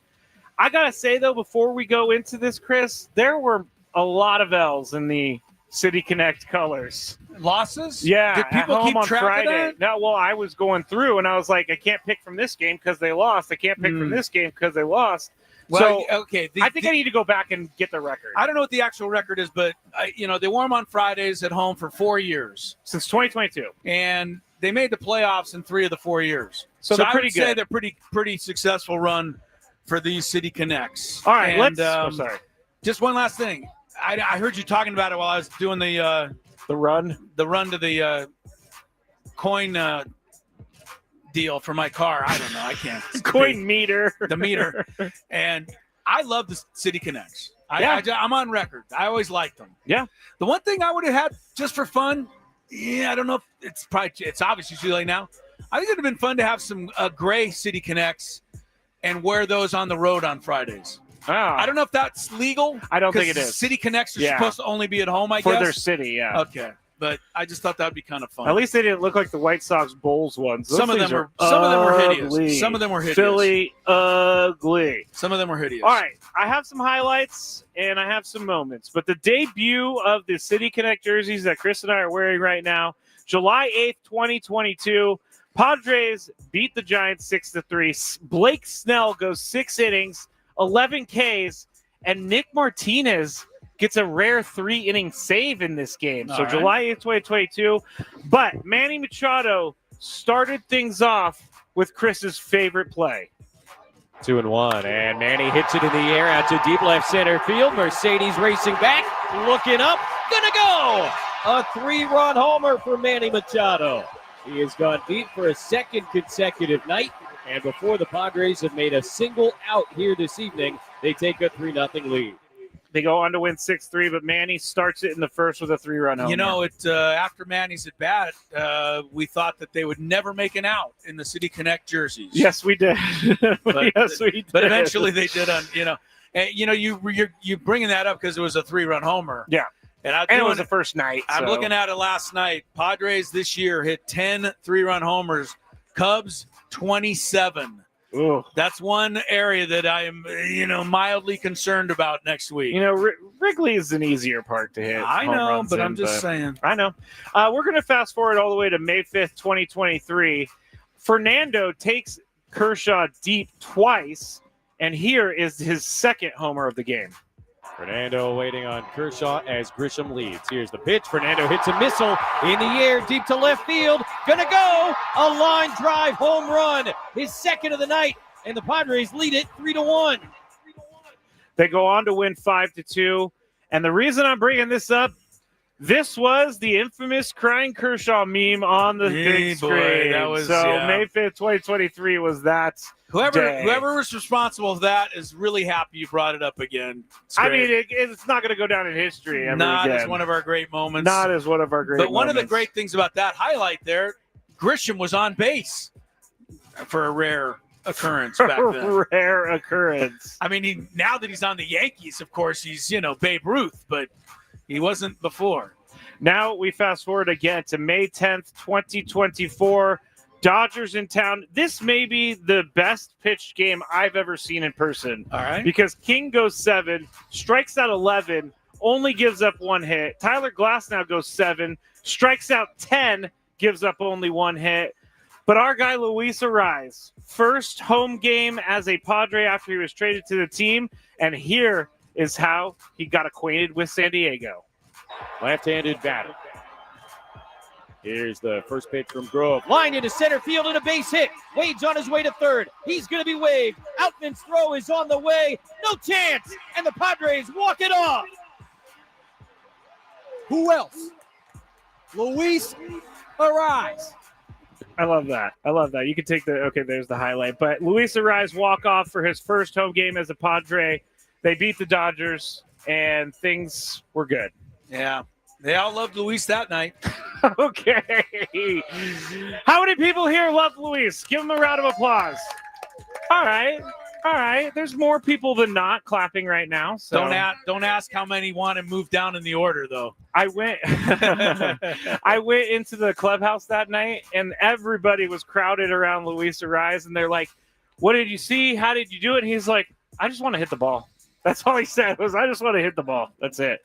So there we go. We were acquainted with Luis Ariz. June 21st, 2024. No highlight here. Just Padres beat the Brewers 9-5. Jake Cronenworth and Manny Machado combined to go 9 for 10 in the game. Whoa. With Crone going 5 for 5 and scoring 4 runs in that game. So big offensive night. Our next highlight is July 5th, 2024. It is a game against the Diamondbacks. The Padres actually gave up a grand slam and a 2-run home run in the top of the 9th inning to go from 7-2 Padres to 8-7 Diamondbacks. Bottom of the 9th, though, Profar leads off with a homer to tie it up 8-8. Jake Cronenworth walks, and Manny does this. Here comes Manny. Seawald is set. Here's the pitch. And Machado swings, hits it in the air, deep to left field, way back, gonna go! From gut punch to walk-off. Second home run of the inning for the Padres, and Manny Machado wins it with a 2-run homer. Yeah, that was pretty fun. I remember this game. I remember being heartbroken that the Diamondbacks took the lead, and then Manny and Jurickson Profar take it home. Yeah, Manny's done some good things. You think? Yeah. You think? One of those good things was not the other night, though. Which one? The last game. The 0 for 4? Yeah. Because he was hungover, someone told us. Somebody thought he was like, they were like, "Are you kidding me, Yeah, Manny?" yeah. Like, Manny's hungover from 2 days ago. I'm like, all right. I don't know. I don't Now drink. it's getting now we're getting a little silly. I don't drink anymore, but I've heard the Yeah. hangovers get worse as you get older. So Okay, maybe he had he is only like 32. If he so. forgot, he struck out 4 times in the last game. So I'm sure, he doesn't want- that Manny I'm really sure he loves you doesn't want- saying yeah, that. He's happy I reminded everyone. All right, just a couple more. August 23rd, 2024. Padres beat the Mets 7-0. They have 16 hits in the game, but Padres pitching really was the show. They shut out the Mets. Joe Musgrove goes 7 innings, 1 hit, 9 Ks. Jason Adams struck out the side. Sean Reynolds struck out 2 to hold the Mets to just 2 hits and 14 total Ks. Let's hear a Joe Musgrove highlight just because. Musgrove ready on 1 and 2. He delivers. Alonso swings and misses. Strike 3. Blew a fastball past him up in the zone, and Musgrove strikes out the side here in the 7th inning. What a night for the kid from El Cajon. He ended up with 9 Ks. Yeah, and right after that, what's the Mets' new manager, Carlos Mendoza. Carlos Mendoza went out and checked his ears. No, that was Buck Showalter. I'm just saying it was the Mets. It was the Mets. I always kind of half expect for that to happen at this point. Right. We have one more highlight, but we have 3 more games. September 6th, 2024. This is, Manny Machado has 2 home runs. Padres beat the Giants 5-1. But this game, I think, is when all of us were like, Nick Pivetta is for real. April 11th, 2025. He went 7 innings, only gave up 3 hits, and he struck out 10 in an 8-0 win over the Rockies. Here is his final K. 2-2 Martini takes at the knee. Strike 3 called. 10th of the night for Nick Pivetta. And 2 away here in the 7th inning. So I think that was the night, Chris, that we all thought Nick Pivetta's here. And he's for real. We thought he was for real until we realized about 2 weeks later that the Rockies may not win a game all season. I don't care. And then we were a little concerned, but yeah. No, Pivetta has been great. There's, nobody's going to argue that. Final one this year, July 11th, 2025. The Padres, they played the Phillies, and the reason I'm putting it in there is because we didn't think they were going to win this game. At the time, they were scuffling pretty bad, but they ended up taking the series from the Phillies, and they beat Ranger Suarez 4-2 in the City Connects. But those are some of the highlights Glory of the City Connect jerseys. Yeah, nice job Thank there, you. Skraby, and a good job by Kyle O back on the board there, Kyle playing O. all those highlights. But yeah, the City Connects I think have had a pretty good run. So, it's time for a new set of City Connects, and we'll all just have to wait and see what they do next year. They've kept it very, very quiet, close to the vest, as they say, Scrabe, as far as what they're going to look like. I've heard a lot of guesses and rumors, and the only reason I wouldn't share too many of those is because we heard a lot of guesses and rumors the last time, and none of them were true. My favorite thing is when people send me these mock-ups, and they're like, hey, I know this guy who knows a guy who knows a guy, and these are the ones. And then they were not even close to what we got. And I don't think that we can predict, but I hope – one thing I can't predict is that some people are going to hate it and some people are going to love it. There's no in between. Pretty much guaranteed. Guaranteed. So there you go. That's our countdown. We're broadcasting from Baja Rick's and the Gaslamp, brought to you by Santo Tequila, 100% Blue Weber Agave. Come down from now until 5:30 p.m. We have an autographed baseball we're giving away at 5 p.m. You have to be here to win that. When you walk in Baja Rick's, you will see the great Hambino and another 97.3 The Fan employee. I wish I had his name or remembered his name. But you got to put your name in the hat, and you have to be here. We're going to give away some more tickets here shortly, and we got a lot of stuff going on here at Baja Rick's. And we have Chris vs. the Fans for those that aren't at Baja Rick's. That's true. Coming up next, a little round of trivia, 833-288-0973. Get yourself in line. Chance, while we're all hanging out at Baja Rick's, you might be able to go to Las Vegas. Who knows? That would be awesome. Those kinds of things tend to be fun as well. And we got that for you. We also have our interview in the 5 o'clock hour that we did earlier. You might have missed it, but Jose Iglesias was really spot on talking about the upcoming playoffs. Tony and I chatted with him. So we got that still to come, a big 5 still to come, and more of the Baja Rick's craziness on 97.3 The Fan. Woo!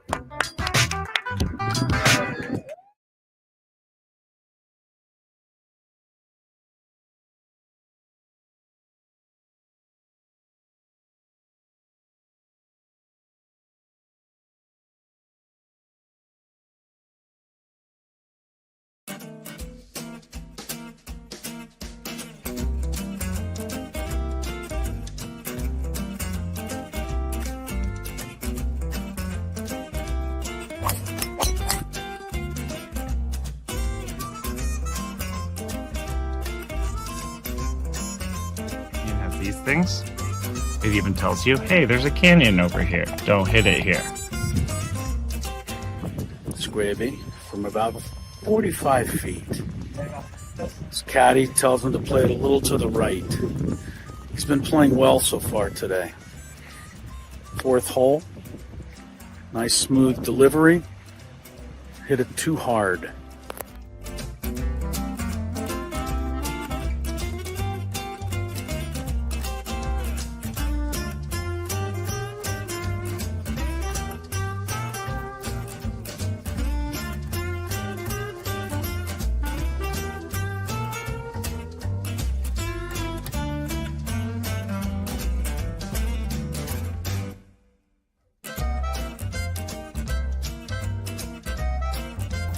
Sasquatch. So Chris says that he can't play golf, but this is the second birdie putt he's made for us. This time it was like 20 feet. Thank you very much, Greg. But once again, you're hitting some very nice shots as well. I'm not usually complimentary to you, but can't help but be complimentary. Your shot making today. With my what? Your shot making. You hit some.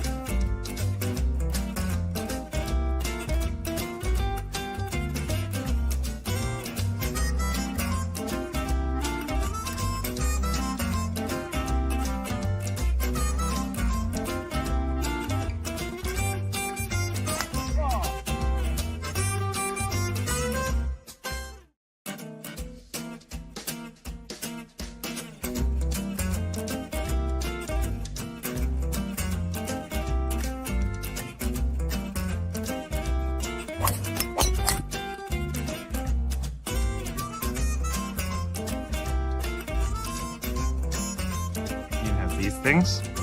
It even tells you, hey, there's a canyon over here. Don't hit it here. Skraby from about 45 feet. His caddy tells him to play it a little to the right. He's been playing well so far today. Fourth hole.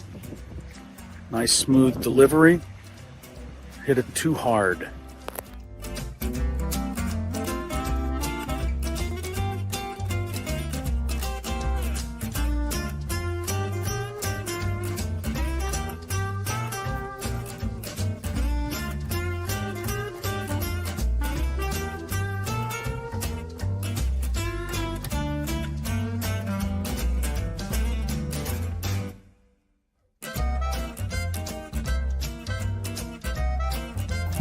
Sasquatch.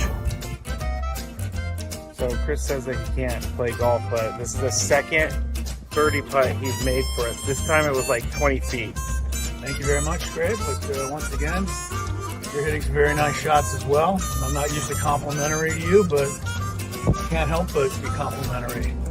Your shot making today. With my what? Your shot making. You hit some.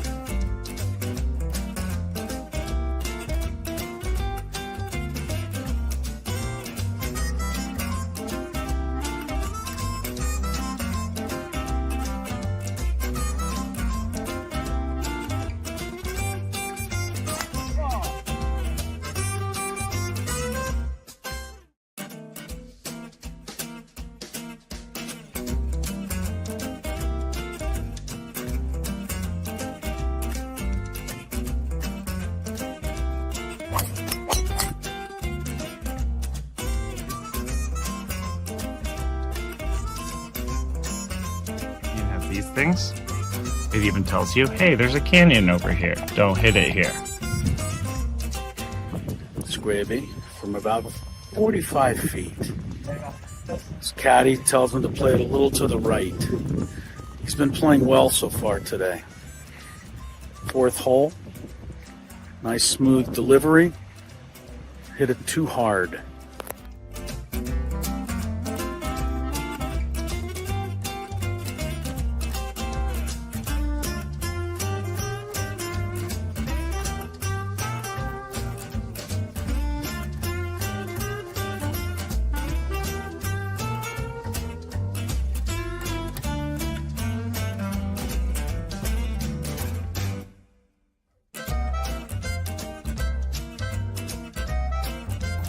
Sasquatch. So Chris says that he can't play golf, but this is the second birdie putt he's made for us. This time it was like 20 feet. Thank you very much, Greg. But once again, you're hitting some very nice shots as well. I'm not used to complimentary to you, but I can't help but be complimentary. Your shot making today. With my what? Your shot making. You hit some.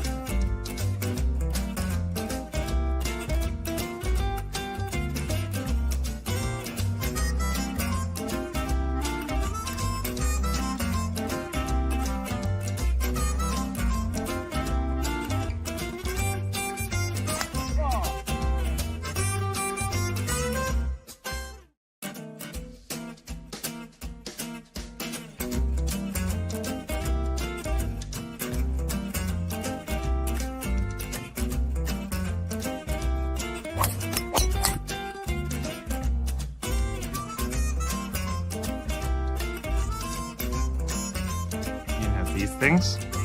It even tells you, hey, there's a canyon over here. Don't hit it here. Skraby from about 45 feet.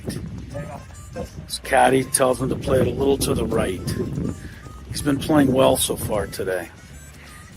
Fourth hole. Nice smooth delivery. Hit it too hard.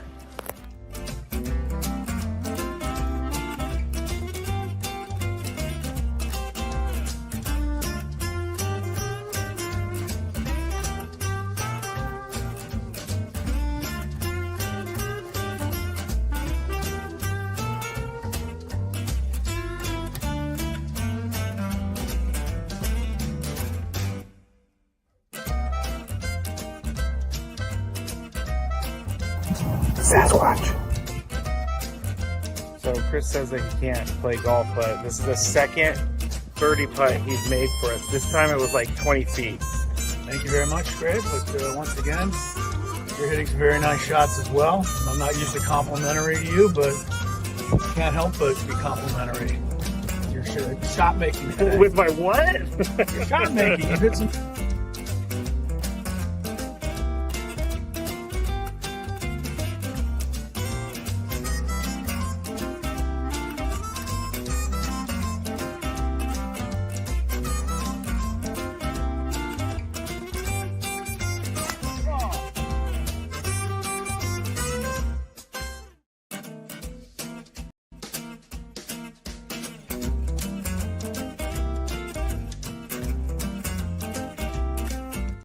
Eagles have added 2026 shows to the band's residency at Sphere in Las Vegas on Friday, January 23rd, 24th, 30th, and 31st. That residency now features a total of 48 shows through Saturday, January 31st, 2026. Tickets at Ticketmaster.com. All right, Kyle, let's go. If you had one shot, one opportunity to take down the human almanac himself, howdy do. Now is your time. Listen to me, this guy is dangerous. Now is your opportunity to win a prize. Well, I hope you know what you're in for. Chris versus the Fans starts now on 97.3 The Fan. All right, the rules. You have to make it through 3 questions. Each question will get more difficult. If you get the question right, you move on. If you get it wrong and Chris gets it right, you're eliminated. But if Chris gets it wrong, then you move on to the next question or you win. If you are a first-time player, let us know before you get into it, and you'll get that first question for free today. All right, let's start with Jason in San Diego. Jason.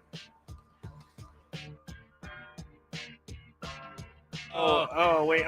Man. He told me too. A likely story. No, he told me he did. No, I think that's a trick that our friend Kyle O pulled. I think he lost it and said he dropped. I don't think so. Kyle's you not would like never, that. Kyle. Kyle's not like that. No, you would do that. Oh, I would totally But be yeah, like, I don't know Kyle- where the guy went. He hung up. Something happened. Yeah. No, Rich- Kyle's too honest. Rich in Ramona. Hello, Rich.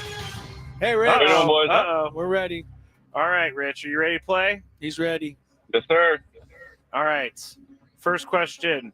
Who is the current head coach of the Philadelphia Eagles? Agnolo? Spagnuolo.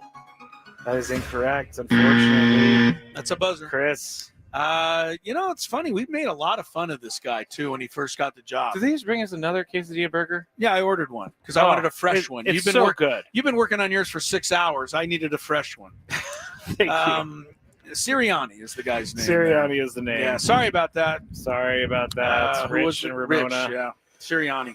All right, let's go to our next contestant, Jeremy in El Cajon. Hello, Jeremy.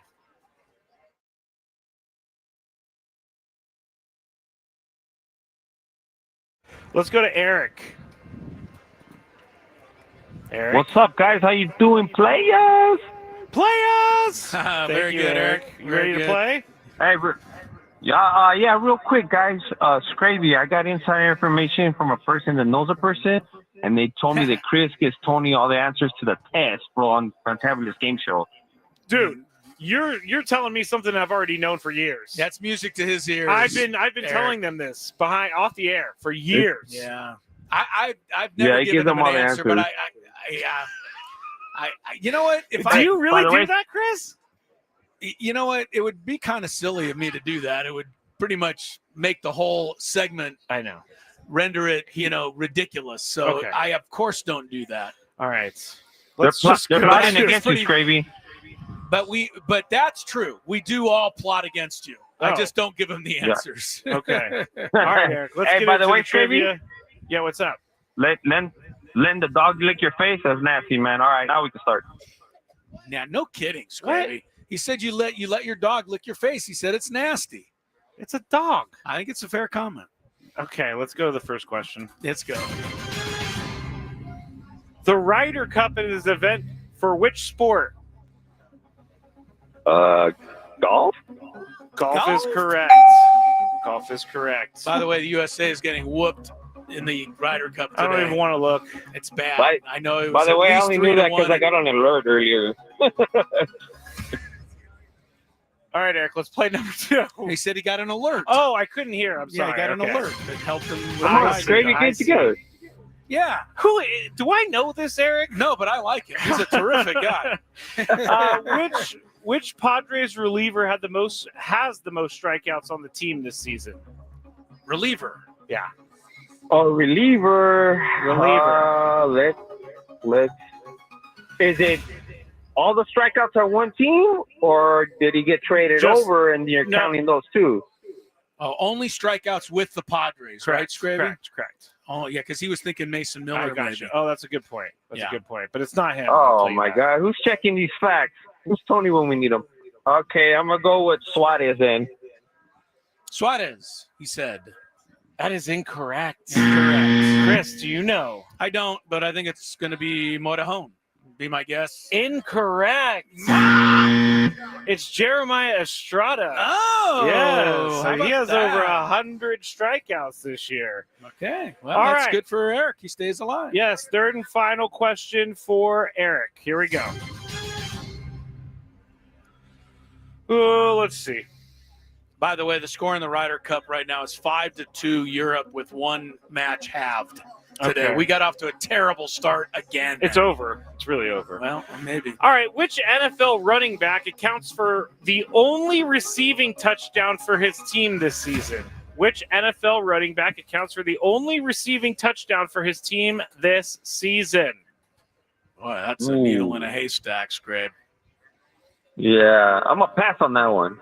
Oh, he's playing the game. He's playing the game. All right, Chris, do you know which NFL running back accounts for the only receiving touchdown for his team this season? I do. You do? Yeah, because the guy's on my fantasy team, and they were just talking about it the other day. Bijan Robinson for the Falcons. That is correct. Sorry about that. I'm sorry, Eric. No. All right. Yeah, because they just fired the Falcon receiver coach because their receivers haven't caught a touchdown yet. All right. Anyway, I did not expect for you to get that. I know. That just was right in my alley. Sorry about that, Eric. But good contestant, Eric, and fun stuff. I've come on. Make sure you come on and play again. I like anybody that makes fun of Skraby. Yeah, I don't think Eric's going to get through anymore. That's the one thing he was risking by doing that. All right, let's go to our next contestant, Cameron. Whoops, I just spit cheeseburger on my phone. What's going on, guys? Hey, Cameron. Hey, Cameron. You ready to play? I'm ready. Here we go. Let's go. Da-na-na-na-na. Who has the most stolen bases for the Padres this season? Oh. Gosh. I'm going to have to pass this one off to Chris. All right. He's passing, which is fine. This guy over here says he knows. Oh, yeah? But that he thought it was the community trivia question. He didn't realize. Yeah, boy. I don't know. Does somebody have Xander? That is incorrect, Chris. Fernando has 32. Really? Yes. Oh, He's got 32. I'm just not up on that for some reason. All right. Here we Good go. news for you, Cameron. You survived the round, moved on. Question number 2. I had a brain cramp there, and it worked out in your favor.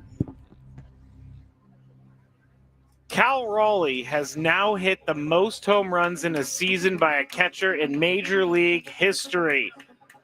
Whose record did he break? Is this a 2 or a 3? So 2. Wow. And I'll say this. The reason it is because the record was set and broken recently. All right. I don't know that's helping. Cam, what'd you say? I feel like it was that Boston Red Sox catcher from about a decade ago, but I'm just going to go with Mike Piazza. Mike Piazza. That's a fair guess. He's in the running, but Incorrect. it's not him. Unfortunately, when I was a kid, I thought Mike Piazza's name was Mike Pizza, so I went around saying pizza forever, and that was very embarrassing. But anyway, side note about Mike Piazza. Salvador Perez is the answer, unfortunately. It is the answer. Sorry about that. All right. Yeah, Johnny Bench would have been who I would have thunk Thunk, huh? But, they made a big deal out of Salvador Perez when Cal Raleigh passed him. They did. And the record was 48. So Cal Raleigh has 60. Yeah. Like he Not even crushed close. the record. Not even close. I think over the last 2 years, it's Cal Raleigh in most home runs, and then Shea Langoliers is like 25 home runs less than him. Oh, at that position. At the position, yeah. Gotcha. All right, let's go to Matt in Claremont. Hello, Matt. Hey, Matt. Good afternoon, gentlemen. Good afternoon. Here we go. Your question number 1. This one should, I think, be easy. Who has played the most games for the Padres this season? It's got to be Machado, right? It's Manny Machado. I'm going to stop you before you talk yourself out of it. That is correct. All right. We are still with Matt in Claremont for the second question. Here we go. Which pitcher won the AL Cy Young Award last season? Oh, Cy Young last year. I'm going to pass it. Smart. He's going to pass this. People are doing this more, which is a smart thing to do. Yeah. It helps because a lot of times, even if you don't, you'll trigger me to think of somebody. Yeah. I don't follow the American League at all. I know you don't. I don't know anything about the American League. I can't even remember when the National League Cy Young last year. I think it was Blake Snell in the American League last year or the National League? Who did win the NL Cy Young last year? Blake Snell, didn't he? No. Okay. He played with the Giants. Yeah, I thought Blake Snell. No, he was injured for most of the year. All right. Yeah, boy, Cy Young American League. It's not coming to me, so this is good news. Who's our contestant, Matt? Matt, yes. We need an answer. Good news for you, Matt. I'm not, Tariq Skubal. That is correct. I talked long enough to think about it. Sorry. Okay. I talked just long enough for me to come up with it. Sorry, Matt. All right. Sorry about Bad that, luck. Matt. Let's go to our next contestant, Bill in San Diego. Hello, Bill. Who was the National League winner, though, last year? Hey, guys. How you doing? Hi, Bill. Hey, Bill, Welcome if you get to this it. right, you can skip the first question. Do you know who won the National League Cy Young last year? Who won? No, I do not. Okay. Skeens finished third. I know that, but I'm going to look it up. Oh, it was Chris Sale, right? Was it? I don't know. Oh, that's right, of course. Yes, it was Chris Sale last year in 2024. Blake Snell was 2023. All right, here we go. First question. Which Major League Baseball team is currently the 6th and final National League team in the playoffs? Currently. New York Mets. The New York Mets. I'm going to check something because I didn't. No, it's right. Okay, it's correct. They're a game up on the Reds. All right, good job. You know how the Metropolitans' uniforms are blue and orange? Did you know that? No, I do not. Because they took the colors from each of the other two National League franchises in the New York area. Interesting. They took the blue from the Dodgers and the orange from the Giants. Wow, I learned something new today. There you go. That's going to be a Chris versus the Fans trivia in like a month. Yeah, that's true. All right, we're going to the second question for Bill, I believe. Hi, Bill. Okay. All right. Let's see. What do I want to ask here? Patrick Mahomes has thrown the most TD passes in the last 5 years in the NFL. Who has thrown the second most?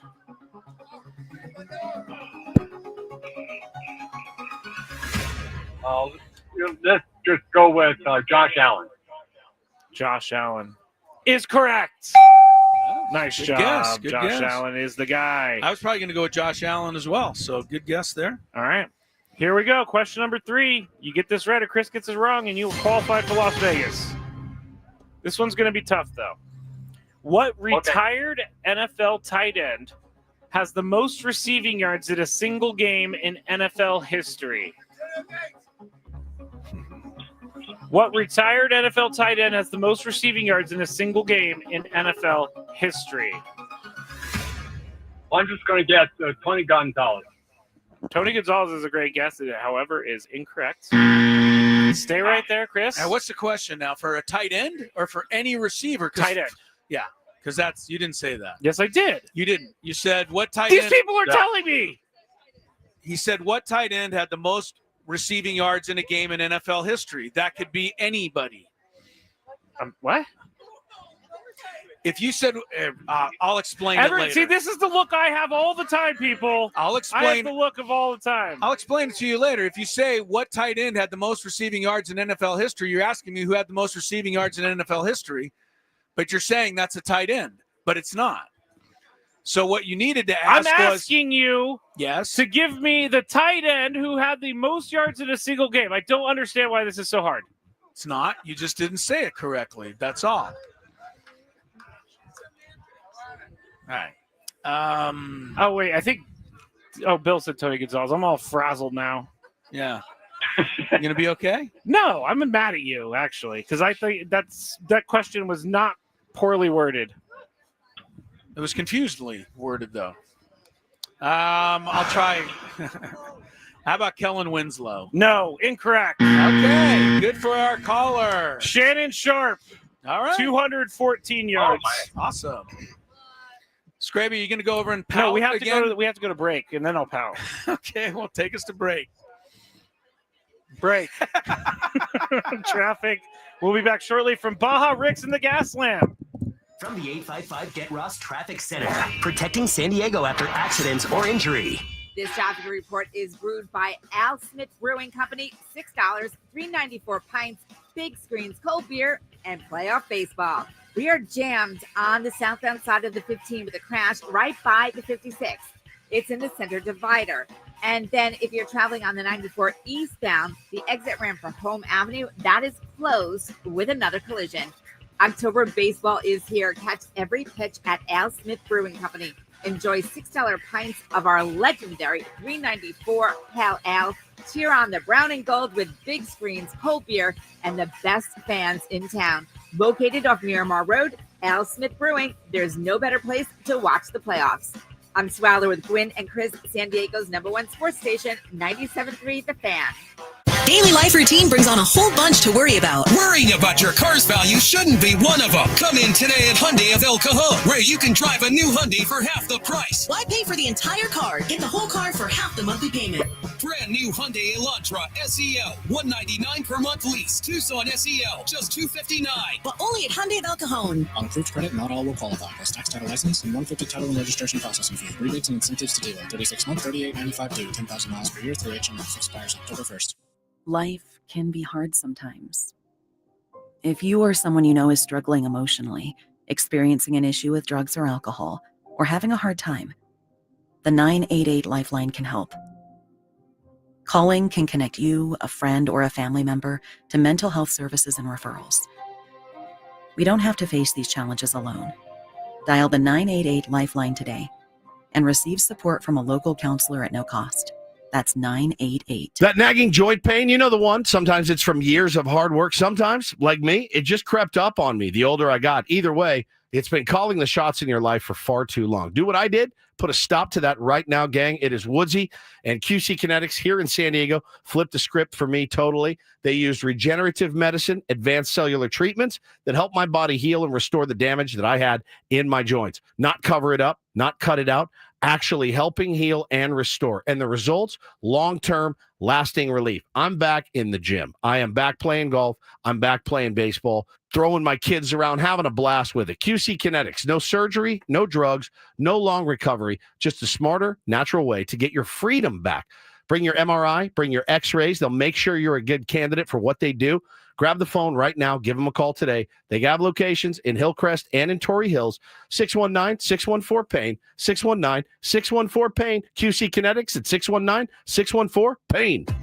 If you're 55 or older and into that whole saving money thing, T-Mobile has an exclusive phone and internet bundle just for you. Right now, get 2 unlimited phone lines plus 5G home internet for just $30 each per month with autopay, plus taxes and fees. And with 5G home internet, setup is easy with just one cord and no technician needed, which is great if you're also into that whole keeping it simple thing. Switch now and experience the best mobile network in the U.S. Visit your local store to start saving. T-Mobile, it's better over here.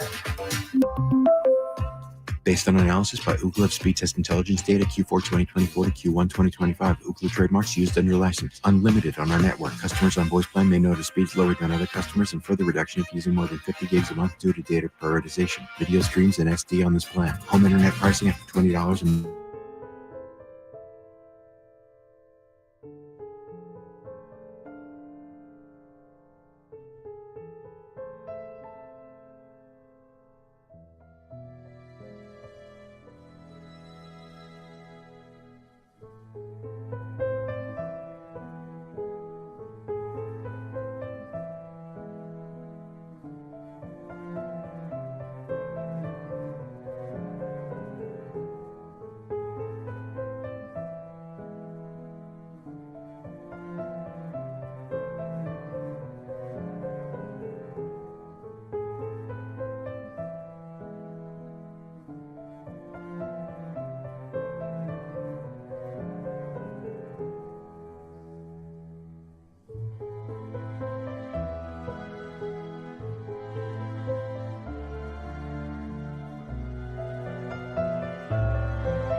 Gwynn and Chris, 97.3 The Fan.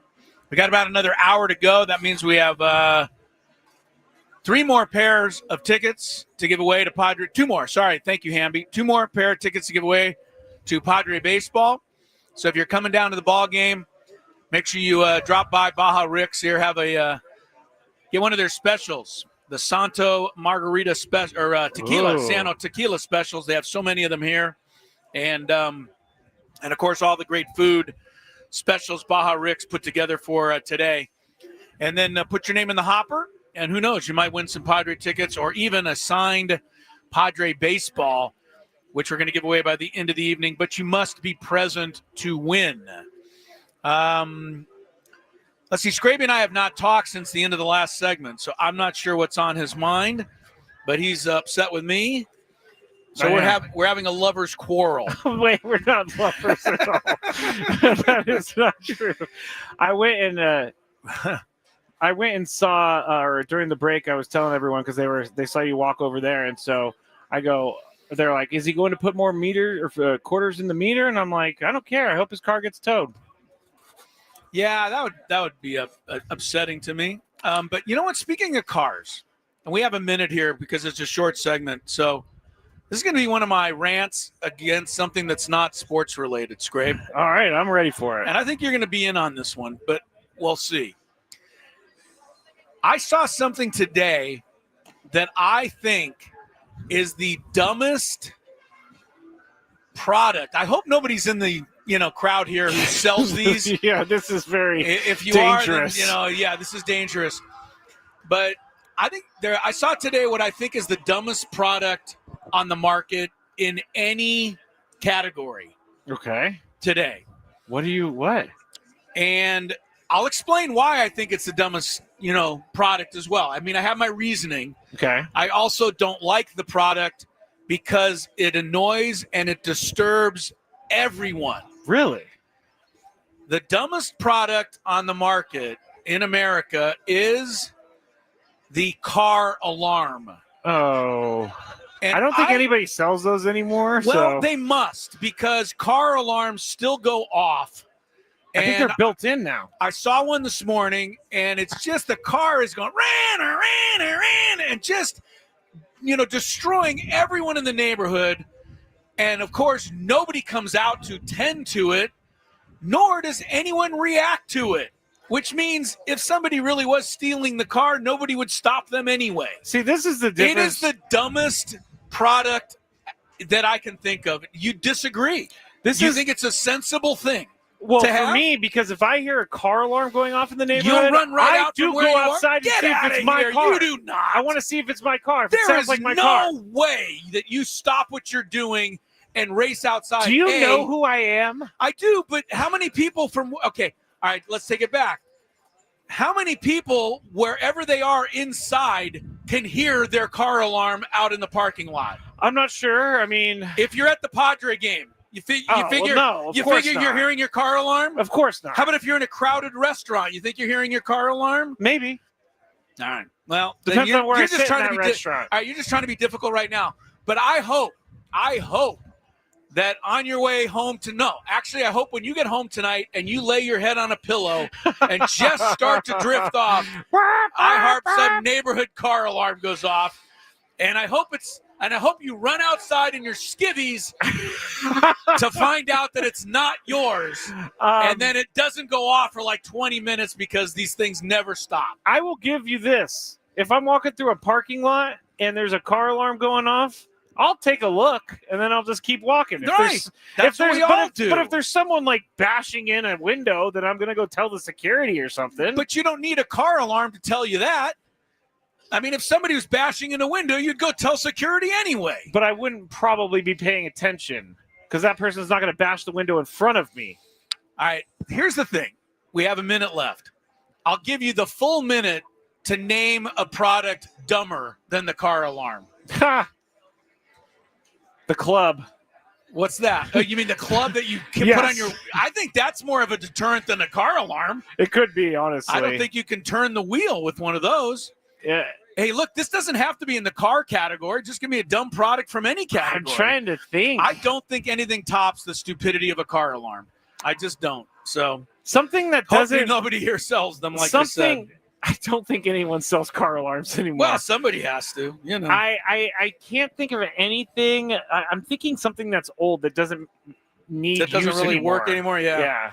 Anyway, that like was an just, abacus. That what was a dumb invention an abacus is. Oh, an abacus. Well, they've improved on an abacus. Yeah, we have it on our phone now. Yeah. All right, the car alarm, that got me this morning. Next time you hear one, you'll probably think of me.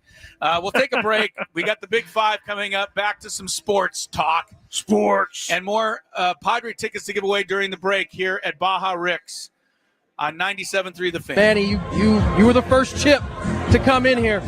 What does it feel like getting this organization back to the playoffs and back-to-back seasons? Man, it feels great, man. I mean, it's unbelievable. You know, from that first meeting with AJ to meeting Ron and Peter, you just seen the growing pains of losing, falling short, making it to postseason, making it short, having an unbelievable team, and now being back here back-to-back. I mean, it's just, City of San Diego deserves it, the fans deserve it, and this organization as well. Man, you kind of put this team on your back through the mid-portion of this season. When the offense was a little bit waning. I mean, this is kind of what you do. How good does it feel to get them to this point and then have your teammates kind of pick you up there at the end? Oh, yeah, man. I mean, I came here for a reason, was to win and pick up a team and ride, you know, and this is what I do. I've done it my entire career, continue doing it, and I got faith in my boys. I know that I can ride for a team for a little bit, and I know my boys are going to come up there and pick me up when I'm down as well, and they did that this whole month. And they picked me up, and look where we're at, man. We fought, we've grinded, you know, we've gone through the gauntlet as a team, and, man, it just feels so good. It feels so good. You guys, you kind of mentioned it. Last year, you guys got to the second half and just rolled. This year, it wasn't that easy. You guys had to really grind it out. Does it make getting to this point that much more fulfilling when you had to work that hard to get there? I wouldn't say that because it's hard. I wouldn't say that, but man, it feels good to win. It feels good to win, to be back in this spot. And yeah, it hasn't been easy, but this team has fought. We fought since last year, and we're going to continue to do it. You guys got 5 more games to go against some opponents that obviously the Brewers are where they are. The Diamondbacks still in this bad boy. Yes, what are you guys trying to accomplish in these last 5? We're not stopping. We're not stopping. Keep playing good baseball. We're going to continue to do it.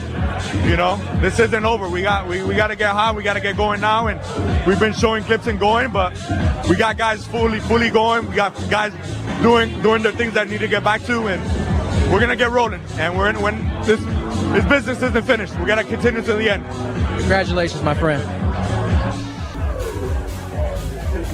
Manny, you were the first chip to come in here. What does it feel like getting this organization back to the playoffs in back-to-back seasons? Man, it feels great, man. I mean, it's unbelievable. You know, from that first meeting with AJ to meeting Ron and Peter, you just seen the growing pains of losing, falling short, making it to postseason, making it short, having an unbelievable team, and now being back here back-to-back. I mean, it's just, City of San Diego deserves it, the fans deserve it, and this organization as well. Man, you kind of put this team on your back through the mid portion of this season when the offense was a little bit waning. I mean, this is kind of what you do. How good does it feel to get them to this point and then have your teammates kind of pick you up there at the end? Oh, yeah, man. I mean, I came here for a reason, was to win and pick up a team and ride, you know, and this is what I do. I've done it my entire career, continue doing it, and I got faith in my boys. I know that I can ride for a team for a little bit, and I know my boys are going to come up there and pick me up when I'm down as well, and they did that this whole month. And they picked me up, and look where we are, man. We fought, we've grinded, you know, we've gone through the gauntlet as a team, and man, it just feels so good. Feels so good. You guys, you kind of mentioned it. Last year, you guys got to the second half and just rolled. This year, it wasn't that easy. You guys had to really grind it out. Does it make getting to this point that much more fulfilling when you had to work that hard to get there? I wouldn't say that because it's hard. I wouldn't say that, but man, it feels good to win. It feels good to win, to be back in this spot. And yeah, it hasn't been easy, but this team has fought. We fought since last year, and we're going to continue to do it. You guys got 5 more games to go against some opponents that obviously the Brewers are where they are. The Diamondbacks still in this bad boy. Yes, what are you guys trying to accomplish in these last 5? We're not stopping. We're not stopping. Keep playing good baseball. We're going to continue to do it. You know, this isn't over. We got to get hot. We got to get going now, and we've been showing clips and going, but we got guys fully going. We got guys doing the things that need to get back to, and we're gonna get rolling. And when this business isn't finished, we gotta continue to the end. Congratulations, my friend. Manny, you were the first chip to come in here.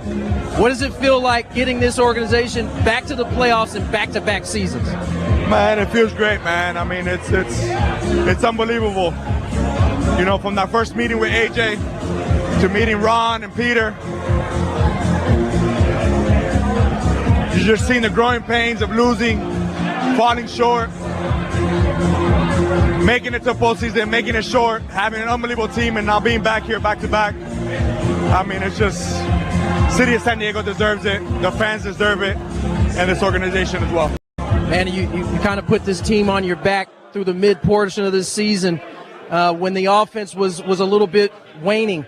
I mean, this is kind of what you do. How good does it feel to get them to this point and then have your teammates kind of pick you up there at the end? Oh, yeah, man. I mean, I came here for a reason, was to win and pick up a team and ride, you know, and this is what I do. I've done it my entire career, continue doing it, and I got faith in my boys. I know that I can ride for a team for a little bit, and I know my boys are going to come up there and pick me up when I'm down as well, and they did that this whole month. And they picked me up, and look where we are, man. We fought, we've grinded, you know, we've gone through the gauntlet as a team, and man, it just feels so good. Feels so good. You guys, you kind of mentioned it. Last year, you guys got to the second half and just rolled. This year, it wasn't that easy. You guys had to really grind it out. Does it make getting to this point that much more fulfilling when you had to work that hard to get there? I wouldn't say that because it's hard. I wouldn't say that, but man, it feels good to win. It feels good to win, to be back in this spot. And yeah, it hasn't been easy, but this team has fought. We fought since last year, and we're going to continue to do it. You guys got 5 more games to go against some opponents that obviously the Brewers are where they are. The Diamondbacks still in this bad boy. Yes, what are you guys trying to accomplish in these last 5? We're not stopping. We're not stopping. Keep playing good baseball. We're going to continue to do it. You know, this isn't over. We got to get hot. We got to get going now, and we've been showing clips and going, but we got guys fully going. We got guys doing the things that need to get back to, and we're gonna get rolling, and when this business isn't finished, we gotta continue to the end. Congratulations, my friend. Manny, you were the first chip to come in here. What does it feel like getting this organization back to the playoffs in back-to-back seasons? Man, it feels great, man. I mean, it's unbelievable.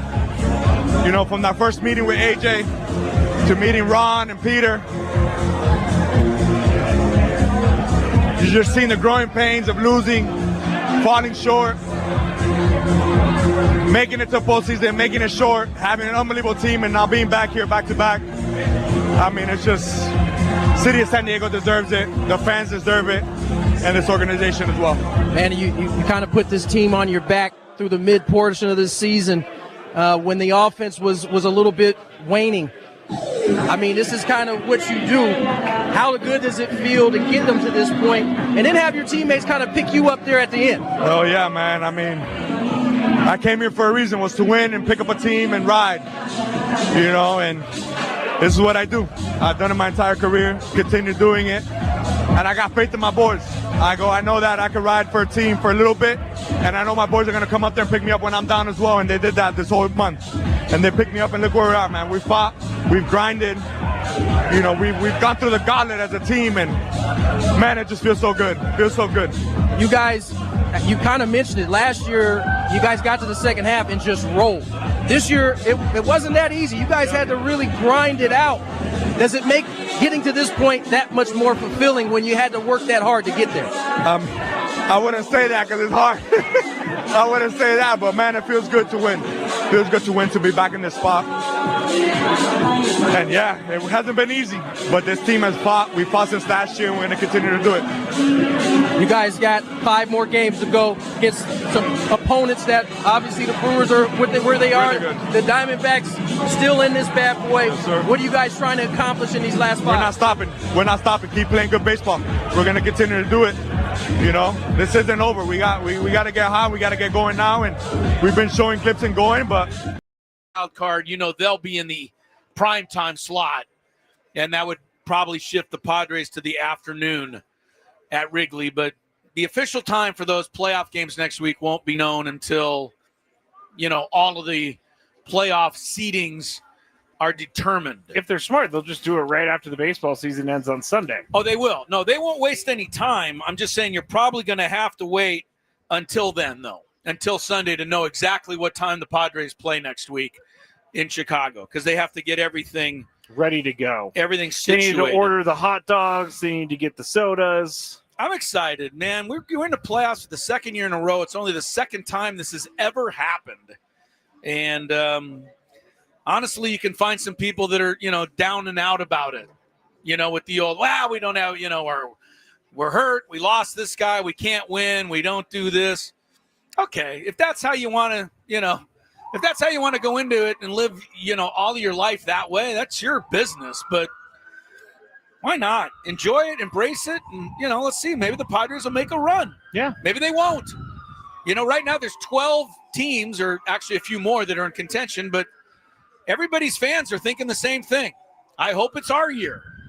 You know, Philadelphia, they're hoping it's their year, even though they struggle in the bullpen. And the Cubs are hoping it's their year, even though they've had no hitting the second half. And the Dodgers are hoping they'll get it together again, even though they've had all kinds of problems down the stretch. And Milwaukee's never won it all. Seattle's never won it all. You know, everybody's thinking the same thing. So why not us think the same thing? Yeah.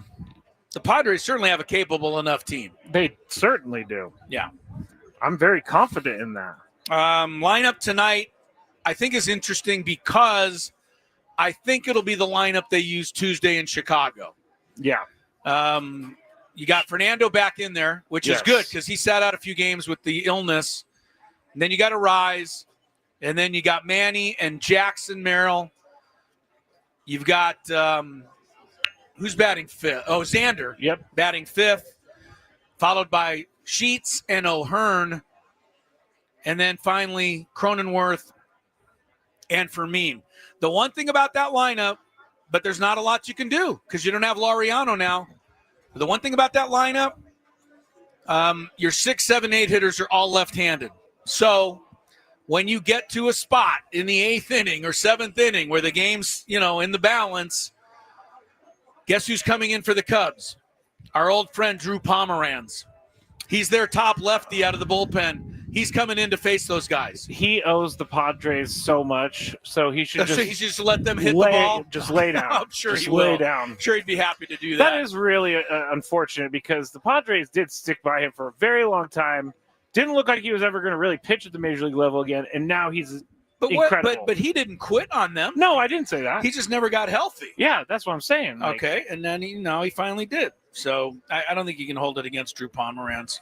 Anyway, that is, I'm thinking, you're going to see Pomeranz against Sheets, O'Hearn, and Cronenworth at some point, a crucial point in that series next week. I'm just kind of, guesstimating. Okay, guesstimate. Yeah, there you go. Aztecs football tomorrow at Northern Illinois. By the way, for my streaming fan, what are we doing here? The Big Five. Oh, I thought it was 5 o'clock. Nope, 4:43. All right, go to the Big Five. Sorry. From the 855 Get Ross Traffic Center, protecting San Diego after accidents or injury.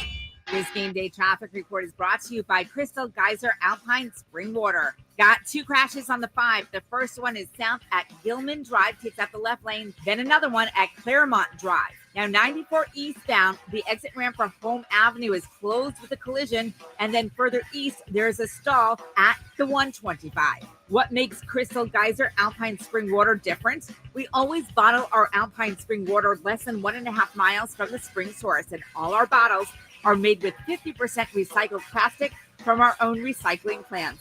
Crystal Geyser, bottled at the spring source. I'm Sue Aller with Gwynn and Chris, San Diego's #1 sports station, 97.3 The Fan. It's that time of the show when we check on the latest in sports. Only the most important topics and questions are brought to light. Stop what you're doing and listen. These news stories will astound and amaze you. The one, the only. Oh my God, who the hell cares? The Big Five starts now on 97.3 The Fan. Before we get into it, the Big Five is brought to you by your local Kia dealers. Visit kia.com to discover movement that inspires. All right, let's get into number 5. Number 5. Chris, this one's really simple. Padres really, I guess, don't really have much to play for this weekend. They may. I mean, it's looking like they have nothing to play for this weekend. How seriously do you take these 3 games? How long do you let Yu Darvish go? How long do you let Michael King go? Things like that. I think they decide more than normal. The pitchers decide? Yes. I think Darvish comes in, he says, you know what, that's good. 4 innings, or you know what, I need another inning. Whatever he says goes. Because I want him perfect for next week. Same for Michael King tomorrow. You certainly don't try to lose the games, but I don't think you have to kill yourself to try to win them. If you want to get Manny off his feet for a few innings, you get him off his feet. Like, how many starters do we see on Sunday, starting position players? By Sunday? I mean, there's going to have to be some because they don't have enough on the team. Yeah, right. Yeah, you probably see half. Yeah, like the Manny, the lineup that we got on Tuesday is probably going to be like a lineup we'll see on Sunday. But don't, like you said, don't kill yourself to win these games. They also just make sure you head out on the other side and you're good. Yeah, but they also won the game Tuesday, 7-0. They did with that lineup. So against the Brewers. Yeah, you're trying to, you're still trying to play good baseball. That's that's almost more important than the other stuff. Keep doing things right. And you don't want to go out there and commit 5 errors tonight and lose 11-2. That's not going to make you feel better. No. So. Side note, did you know Zach Gallen, his record this year, 13-14, 27 decisions in 32 starts. I like that. 1972, look him up, Chicago White Sox, Wilbur Wood. Oh, Wilbur. Old Wilbur, 24-20.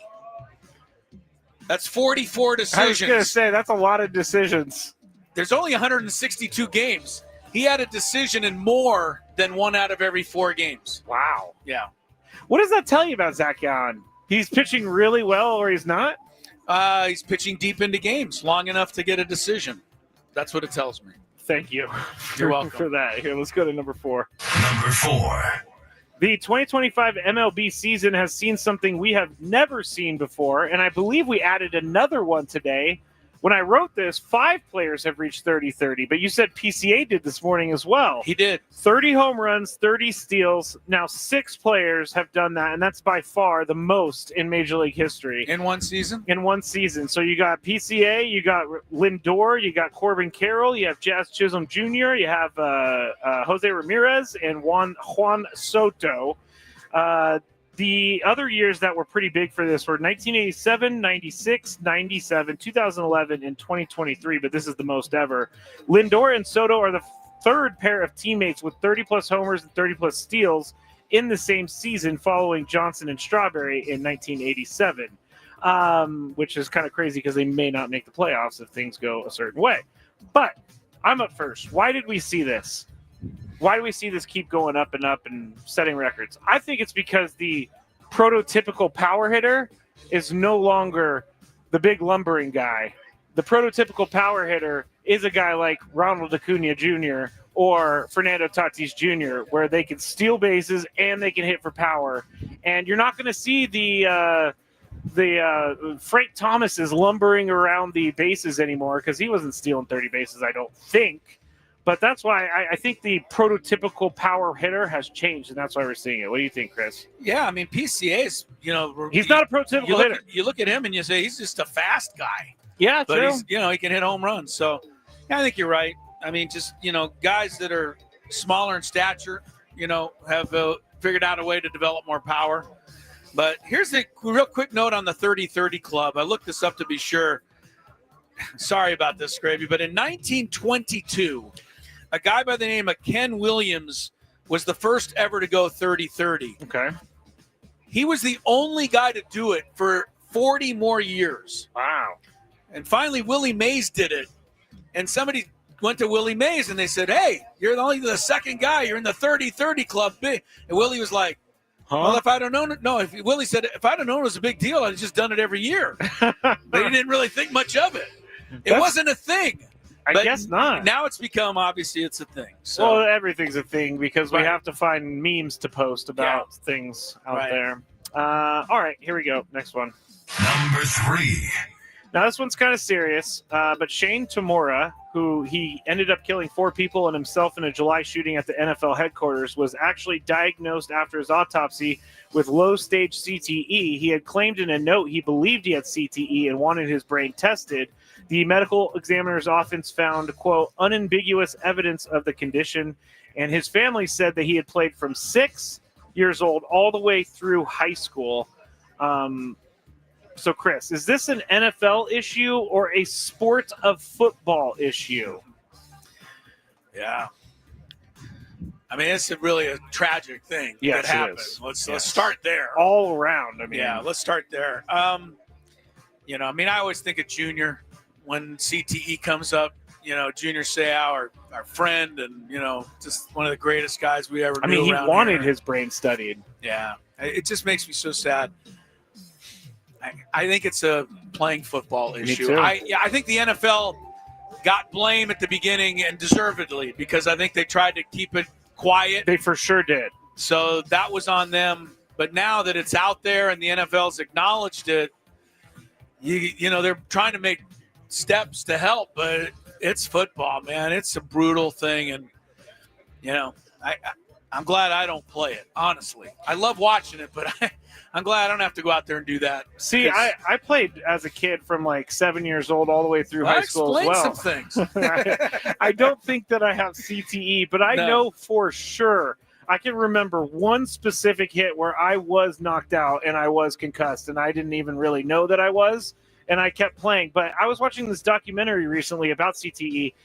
It's not the big hits. It's the little ones that keep happening over and over and over again. And those are the ones that they're worried about. And so that's why you have the Guardian cap and you have all of that now. Yeah, but there's only like 4 guys in the NFL wearing the Guardian cap. I mean, they're like, it's not fashion forward. I don't care. Do you want to have a brain? Well, I think everybody says it's not going to happen to me. That's true. kind of the general consensus. But it's very sad because there was But what are you going to do? Stop football? I mean, no, it's their choice to play. It's their choice to play. Yeah, it is. But That's not a good enough reason, though, to say, well, so too bad. You took a chance. I know. That's not right either. It's a difficult one, Scrape. Honestly, I'm not going to stop football from being played, but, I really hate that people are having this kind of issue once they're retired. It's pretty awful. Me too. All right, let's go to the next one. Number 2. Here are the most popular jerseys sold in Major League Baseball this year. Can you guess number 1? The City Connect LO jersey. No, definitely not City Connect LO jersey. Oh. That was good, though. Number 1 is Shohei Ohtani, then Aaron Judge, then Freddie Freeman, Mookie Betts. It's really weird that there's so many Dodgers at the top of the list, even though they weren't that great this year. 5, Francisco Lindor. 6, Juan Soto. 7, this one's surprising, Rafael Devers from the Giants. Obviously, he switched teams. Then Bryce Harper, Jose Altuve. And then finally, we get to a Padre. Fernando Tatis Jr. is number 10 in jerseys. And then you have Manny Machado at number 19. So there's only 2 Padres on this list, Chris. Do you think they got it right? The people, I guess. And I'm first. I don't think they got it right. Who should be in the top 20 that's not?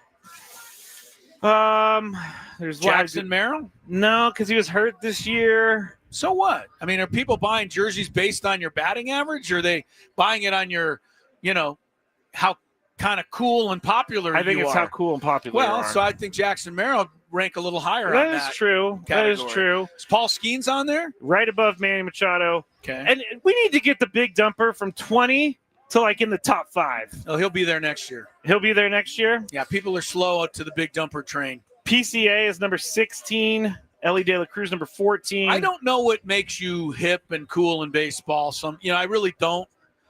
But I think some of those guys that you're naming just have that it factor. Well, Juan Soto is in a new uniform, so people are going to have to buy it to get his uniform. Rafael Devers, new uniform, has to buy it to get a new jersey. I get you, but I don't know. There's a lot of guys in New Jersey. You don't get it just because it's a New Jersey. You get it because it's a player you want to be, walking around emulating. I don't think I'd want to be promoting Juan Soto's style of play, personally. Okay, number 1. Baseball season is over for some of these teams after Sunday. Chris, what would be the first activity you did after a baseball season if you were a player? I know mine. What? Mine would be to lock myself in my house and watch Netflix and play video games for a week straight. That's what I would do. How long's the off season? 4 months? Yeah, 4 months. I'd take a 3.5 month cruise. Okay, you're going to train on the cruise? Fatten up for the next season. Yeah. And then get in shape at spring training. Right. All right. That's it for the Big Five. When we get back, we have some more. Gwynn and Chris will also hear from Jose Iglesias. We are broadcasting live from Baja Rick's in the Gaslamp. Brought to you by Santo Tequila, 100% Blue Weber Agave. Come down from now until 5:30 p.m. Baseball season in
Attention 97.3 The Fan listeners.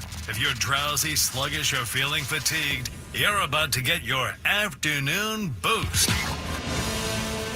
with Tony Gwynn Jr. That stat line was it was a little bonkers. Chris Ello. Whatever, you're such a schmo. And Matt Skraby. First off, you're not just a tad older than me, so don't blame us for any side effects. You thrilled our fans throughout the postseason with a great performance. Gwynn and Chris are ready to go. All right, Gwynn and Chris, 97.3 The Fan. Wave at your fans, Skraby. People are taking pictures of you over there. Oh, hello, everybody. We got, it's starting to pick up. I knew it'd get crowded. You know, It's getting crowded. It's crowded. We had a good crowd all day, but, I mean, game time was 3 hours away. Now it's starting to be game time. Gaslamp starting to fill up. We're broadcasting live from Baja Rick's right here next to Petco Park, next to the Omni Hotel. And we're going to be another half an hour. So if you want to swing by, say hello, take advantage of some of Baja Rick's game day specials, including the $10 TJ Dog if you're in the mood for something to eat, or the 16-ounce Blue Moon Drafts, $7.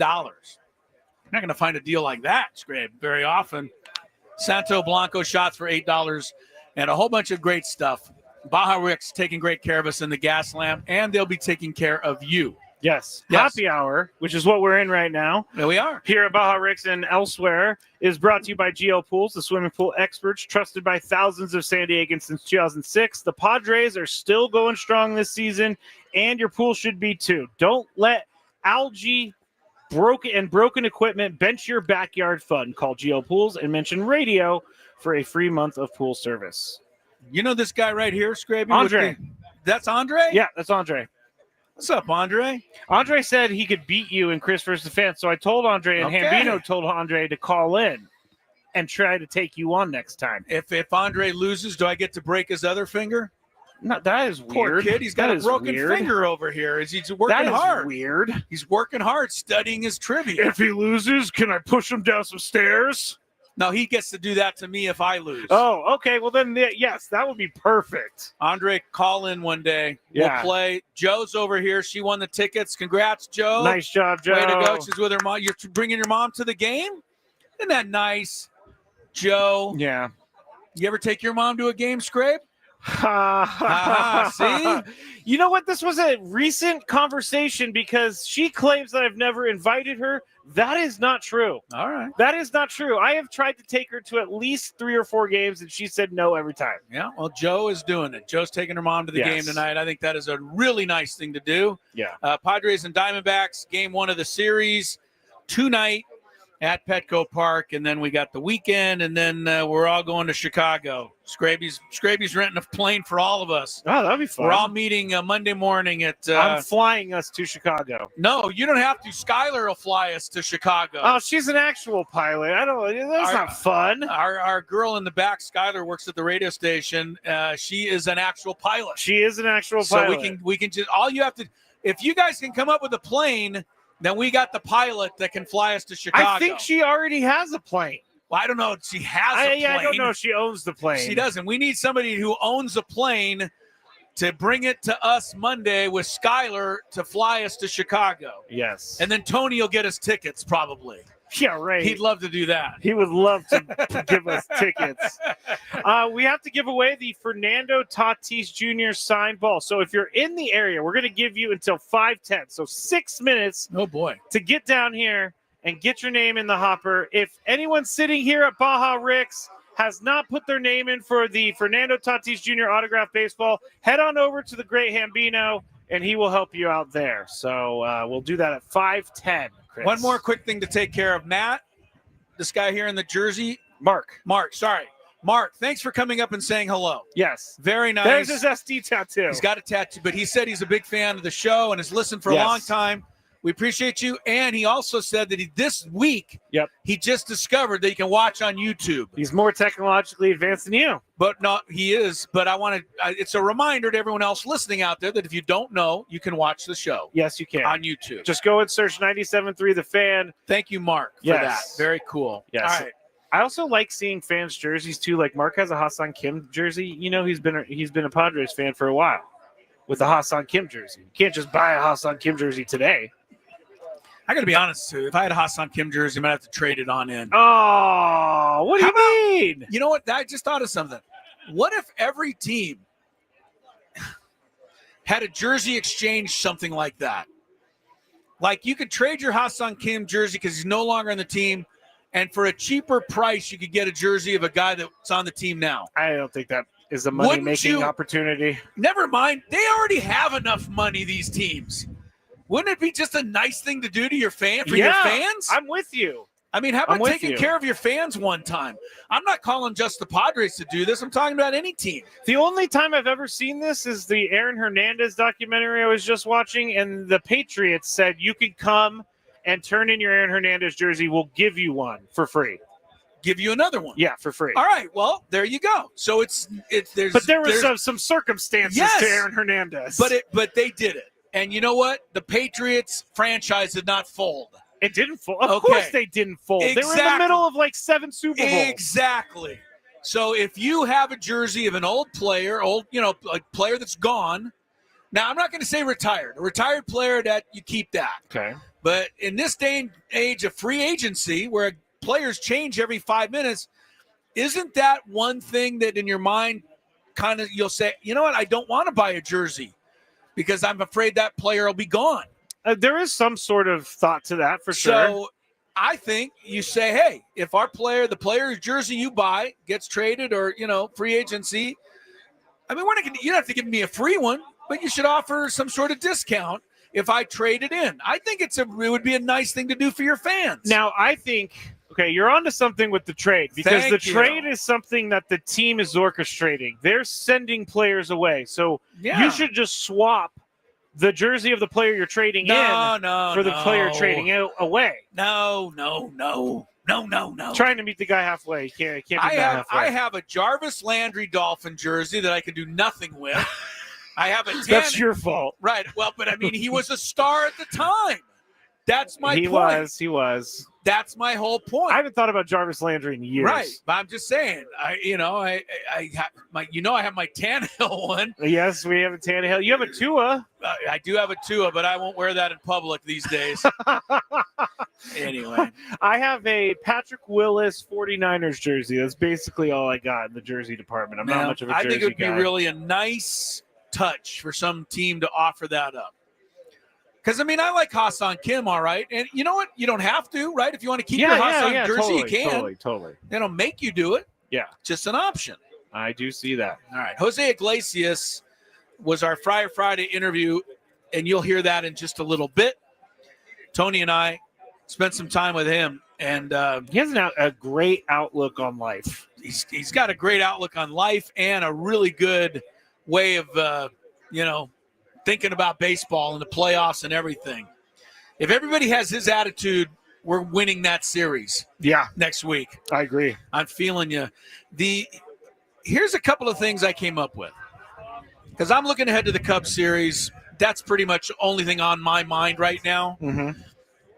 And it's going to come down to two things in my mind. Okay. And everybody's there's a lot of analytics and there's a lot of pitching matchups and there's a lot of right-left combo and there's Wrigley Field and there's the fans and there's the history and there's all that. But none of it means a hill of beans next to the two things I'm going to say right now. Okay. Here is what will determine whether the Padres win or the Cubs win. Number one, and it seems so simple, but it just needs to be said because it's so true. The team that hits better with runners in scoring position is going to win. Right. It is such an incredible thing that I went back to last year's playoffs. Listen to this, Skraby. This is how, boring of a life I have that I took time to do this. I went through every playoff game last year. There was 43 games in the playoffs. The winning team in those 43 games hit 279 with runners in scoring position, which is pretty good, not incredible. Pretty good. But 279. But get this. The losing teams in those playoff games last year, 139. Ooh, that's a big difference. 139. It's a huge difference. Yeah. If you don't hit with runners in scoring position, you lose. I mean, yeah. I mean, I know it seems simple, but I never really had thought about it in that stark of numbers before. So that's number one. And then the second thing that is really obvious but needs to be reminded is score 4 runs. And again, I went through the playoffs last year. Ever since you've told me this, I've been paying attention, and it's pretty spot on. It's if pretty Padres true. score 4 runs, they're likely to win.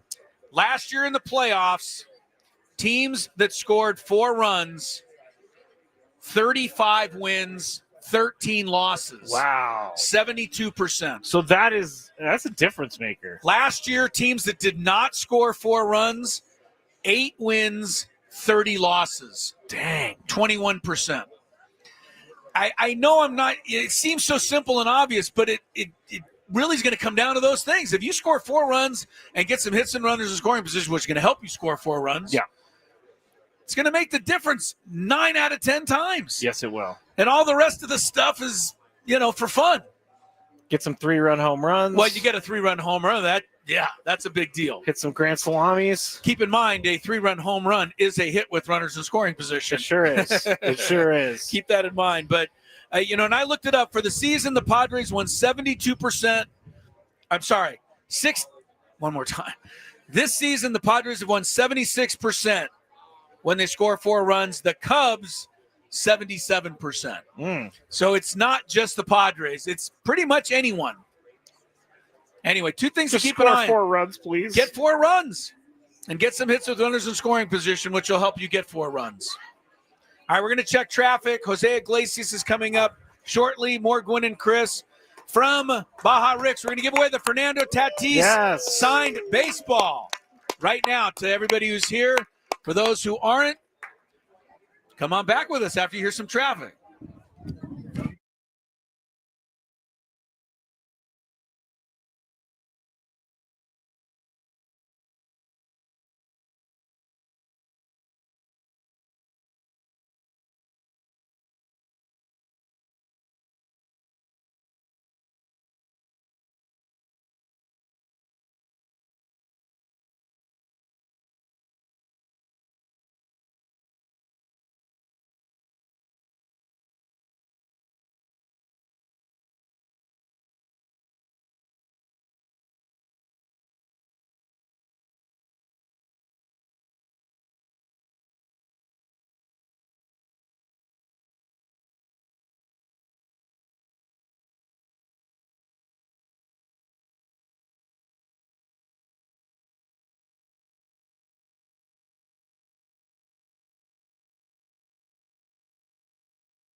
This is the song that I put into the computer just for you.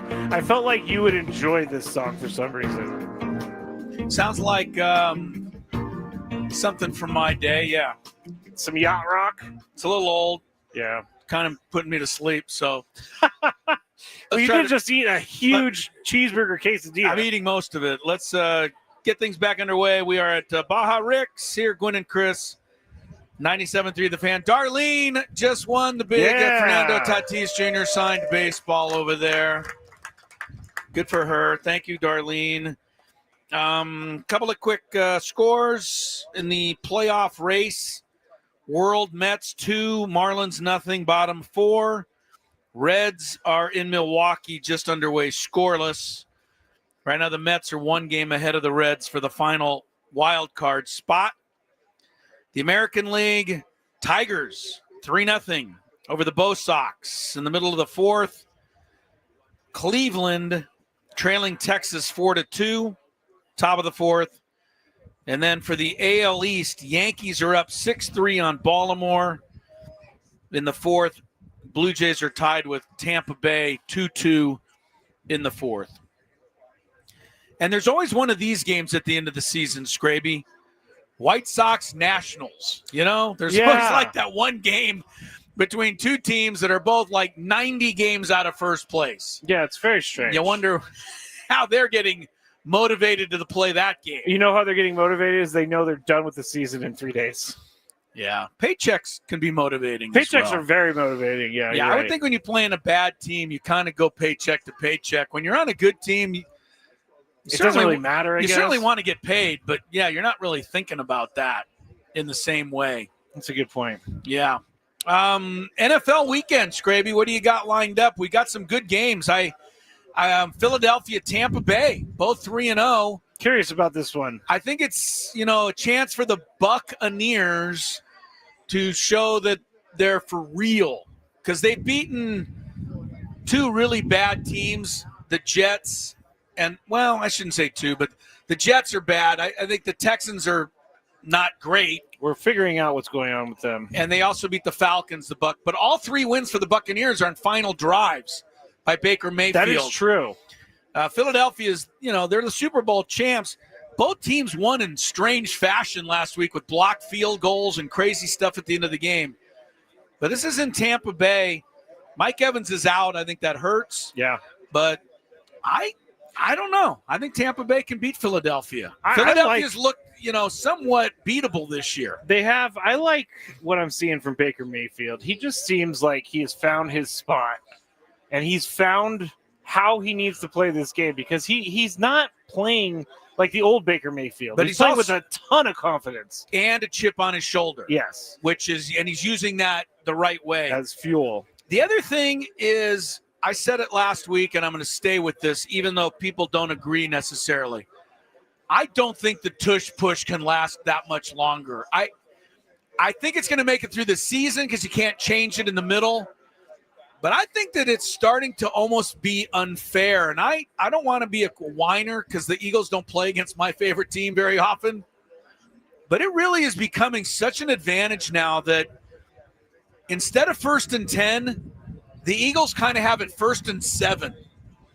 Because if they get 7 yards, they're just going to do that tush-push 3 times. And, they can do it, but it's just taking something from the game a little bit right now. I didn't think this so much last year, but I'm coming around to it. I know. I was on this side last year mainly because it was being used against my team. I know. But it is, I hate to say that it's unfair, but you want to play that is able to be stopped. It's just not able to be stopped. Even though you have some of the biggest guys on earth trying to pack the middle, they can't do it no matter what. And I think that's where it's unfair. Is like when you're and then the false starts, let's put that aside. When you're trying to get to Jalen Hurts, you can't even get there because everybody's already on the ground. Yeah. I know the other argument is everybody else should do it, but maybe everybody shouldn't do it. That's what I'm starting to come around to. Maybe nobody should do it. Only one tush push a game. That would be like the challenge system. It would be Instead like the of challenge system. Instead of automating balls and strikes, it'd be automated butts and strikes. I'm sorry? That didn't work. I'm sorry. That didn't work. All right, other NFL games of interest this weekend. I got your guys in Jacksonville. It's not a bad game. It's not a fun game. It's not the greatest game of the week. Jacksonville's going to score 10 points. I have Commanders no are going to be without Daniels and McLaurin, so that's a story in Atlanta. The Bills try to stay undefeated against the Saints. You know, game. Look, they don't like to do this in the NFL, but somehow the Bills managed it. Home last week, Miami. Home this week, Saints. Home next week, New England. You very rarely anymore get 3 home games in a row, especially against 3 terrible teams in a row. And I know that they're going to be putting them on the road later and playing on the roads hard, but they're also removing the Bills from something that can stop them, which is snow. Yeah, that's true. They're getting a lot of that out so of the it's way. rigged. All right. The Colts. He says, all right. The Colts are 3-0. They play the Rams. That's going to be interesting. And then Baltimore at Kansas City. They're both 1-2. And that's kind of weird. One of them's going to be 1-3. I think it might be the Chiefs. I'm The just Ravens not sold. have to win this game. Well, but don't the Chiefs? The Chiefs, I mean, they can't go to 1-3 either. They can't, but if any team's going to be able to figure it out after 1-3, it's probably going to be the Chiefs. But the Ravens, they're playing good football and losing. They're not playing good defense. Not good defense. They've right. given them more points than any team in football. That is a problem. That's an issue. That is a problem. If you're the big bad Baltimore Ravens, it is. I mean, they're so far away from the defense that they used to have, and I was know. feared. Packers get the Cowboys. That's the Micah Parsons game Sunday night. I love that. And Monday Night Football, really, Jets, Dolphins. The Monday night people couldn't be happier for that matchup. Yeah, I'm sure that Trey Aikman and Joe Buck are really looking forward. They're not doing that game. They're giving it to Chris Fowler and and the other two, yeah, Orlovsky and Louis Riddick. Yeah. All right, we'll take a break. We got no break. Oh, what happened to Jose Iglesias? We have to do that. Oh, that's right. We're not. I'm so bad. See what I deal with every day, guys? Yeah, I forgot. Well, go to it. Okay, here's our interview with Jose Iglesias. It was really fun to listen to, and that's not a lie. Jose, thanks so much for the time. How are you today? You're welcome. Thank you for having me, guys. I'm doing great. Thank you.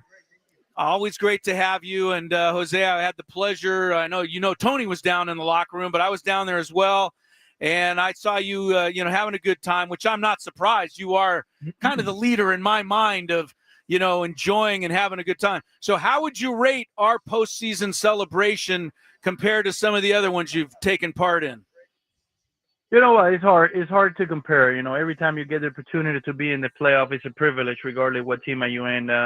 Definitely, it's. I think it was a special. I mean, last year, with the Mets, and we clinched on a game 162. That was special, right? It was a big game. You take all the way down to do that. But this year, also, this game, the one we clinched when Fermin got the walk off, and I got him over on the bunt, and it was a great all around game. That was a great game to clinch out of it. It was a great game for the fans. It was a great game. So I'm extremely happy to be part of this playoff team. And let's continue to take it one day at a time, right? One day at a time. Jose, you've been a part of these kind of teams, more than a few times in your career. How do you approach these last 3 games? You guys have already clinched a playoff spot.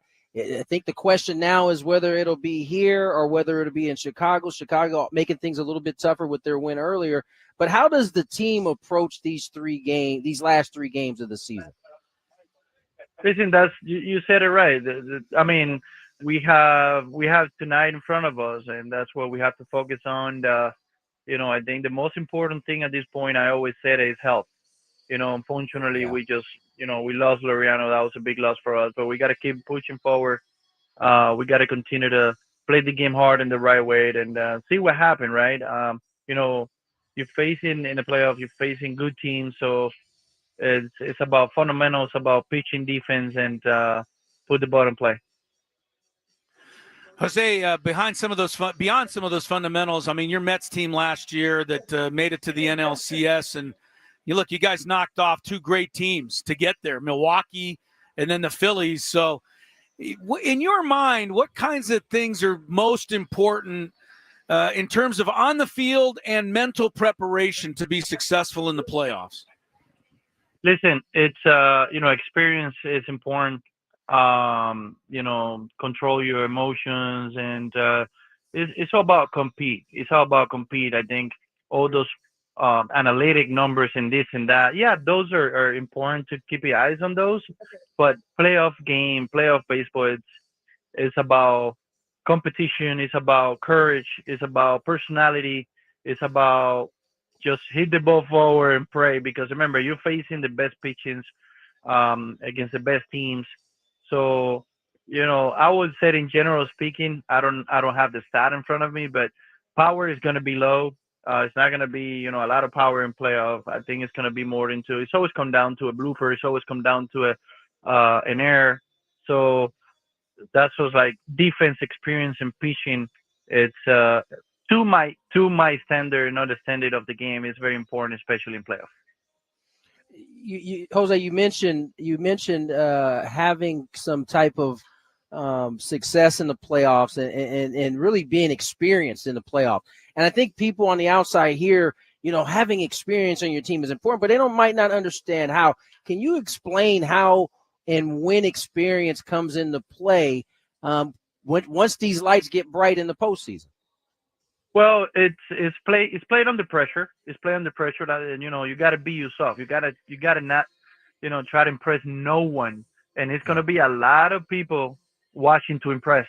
But you got to understand that it's just play the game the right way, do what the game dictates, and deal with failure, because you're gonna strike out. You're gonna have a big strikeout. You're gonna fail in a big situation.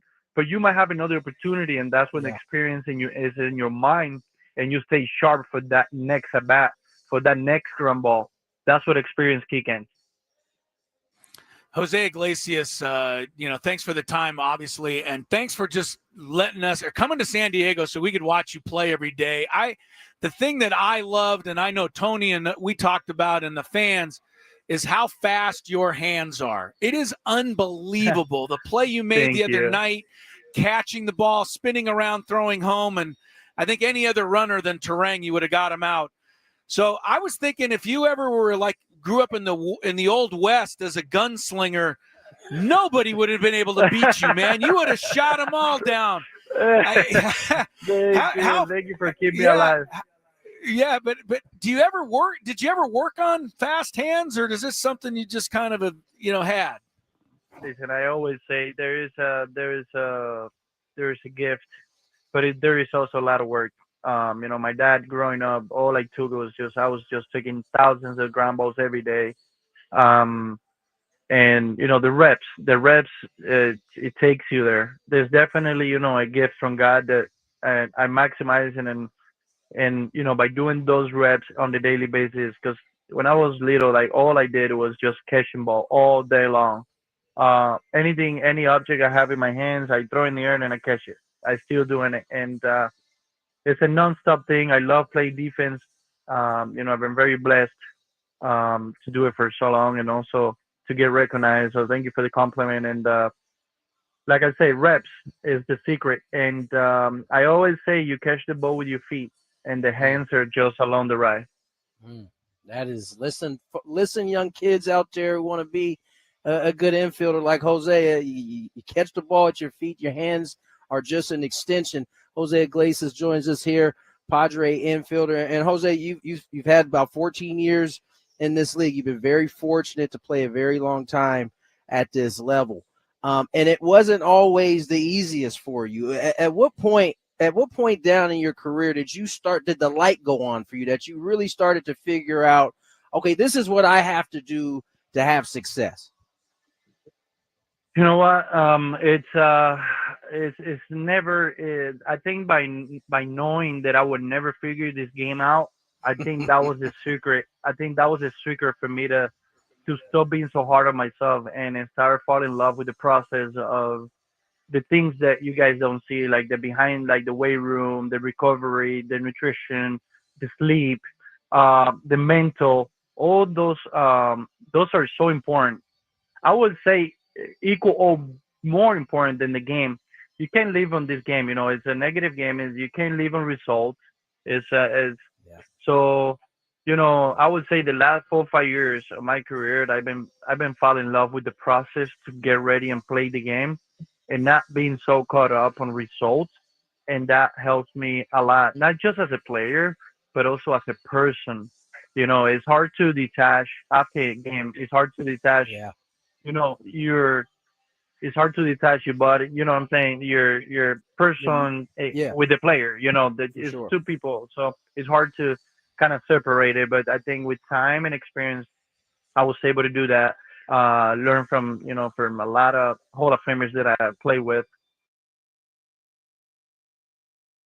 Jose Iglesias, some really good words to not only just think baseball, but anything you're doing. Words of wisdom. Words of wisdom. Be in love with the process, not the results. What did he say about the feet? That is a really good one.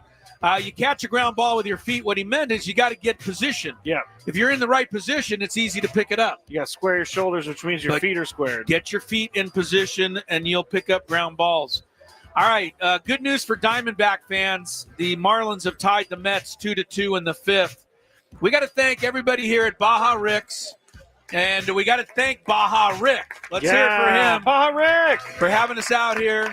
Thanks to all of you. Skraby and I always humbled that you guys come out and hang out with us. We appreciate it. Hamby and our crew. And Dante. Oh, they're over there now. Yeah, they're right over here. But they move. Hamby moves quick, He's lightning He's the fast. great Hambino. He's lightning fast. Our sales guy, Rick, and the rest of the team that's all here from the station. Enjoy the games. We're back Monday to talk playoffs. More. Kyle Ovenshire back in studio. Kyle O! For Skraby and Tony, it's Chris. Good weekend. We'll see you Monday. It's the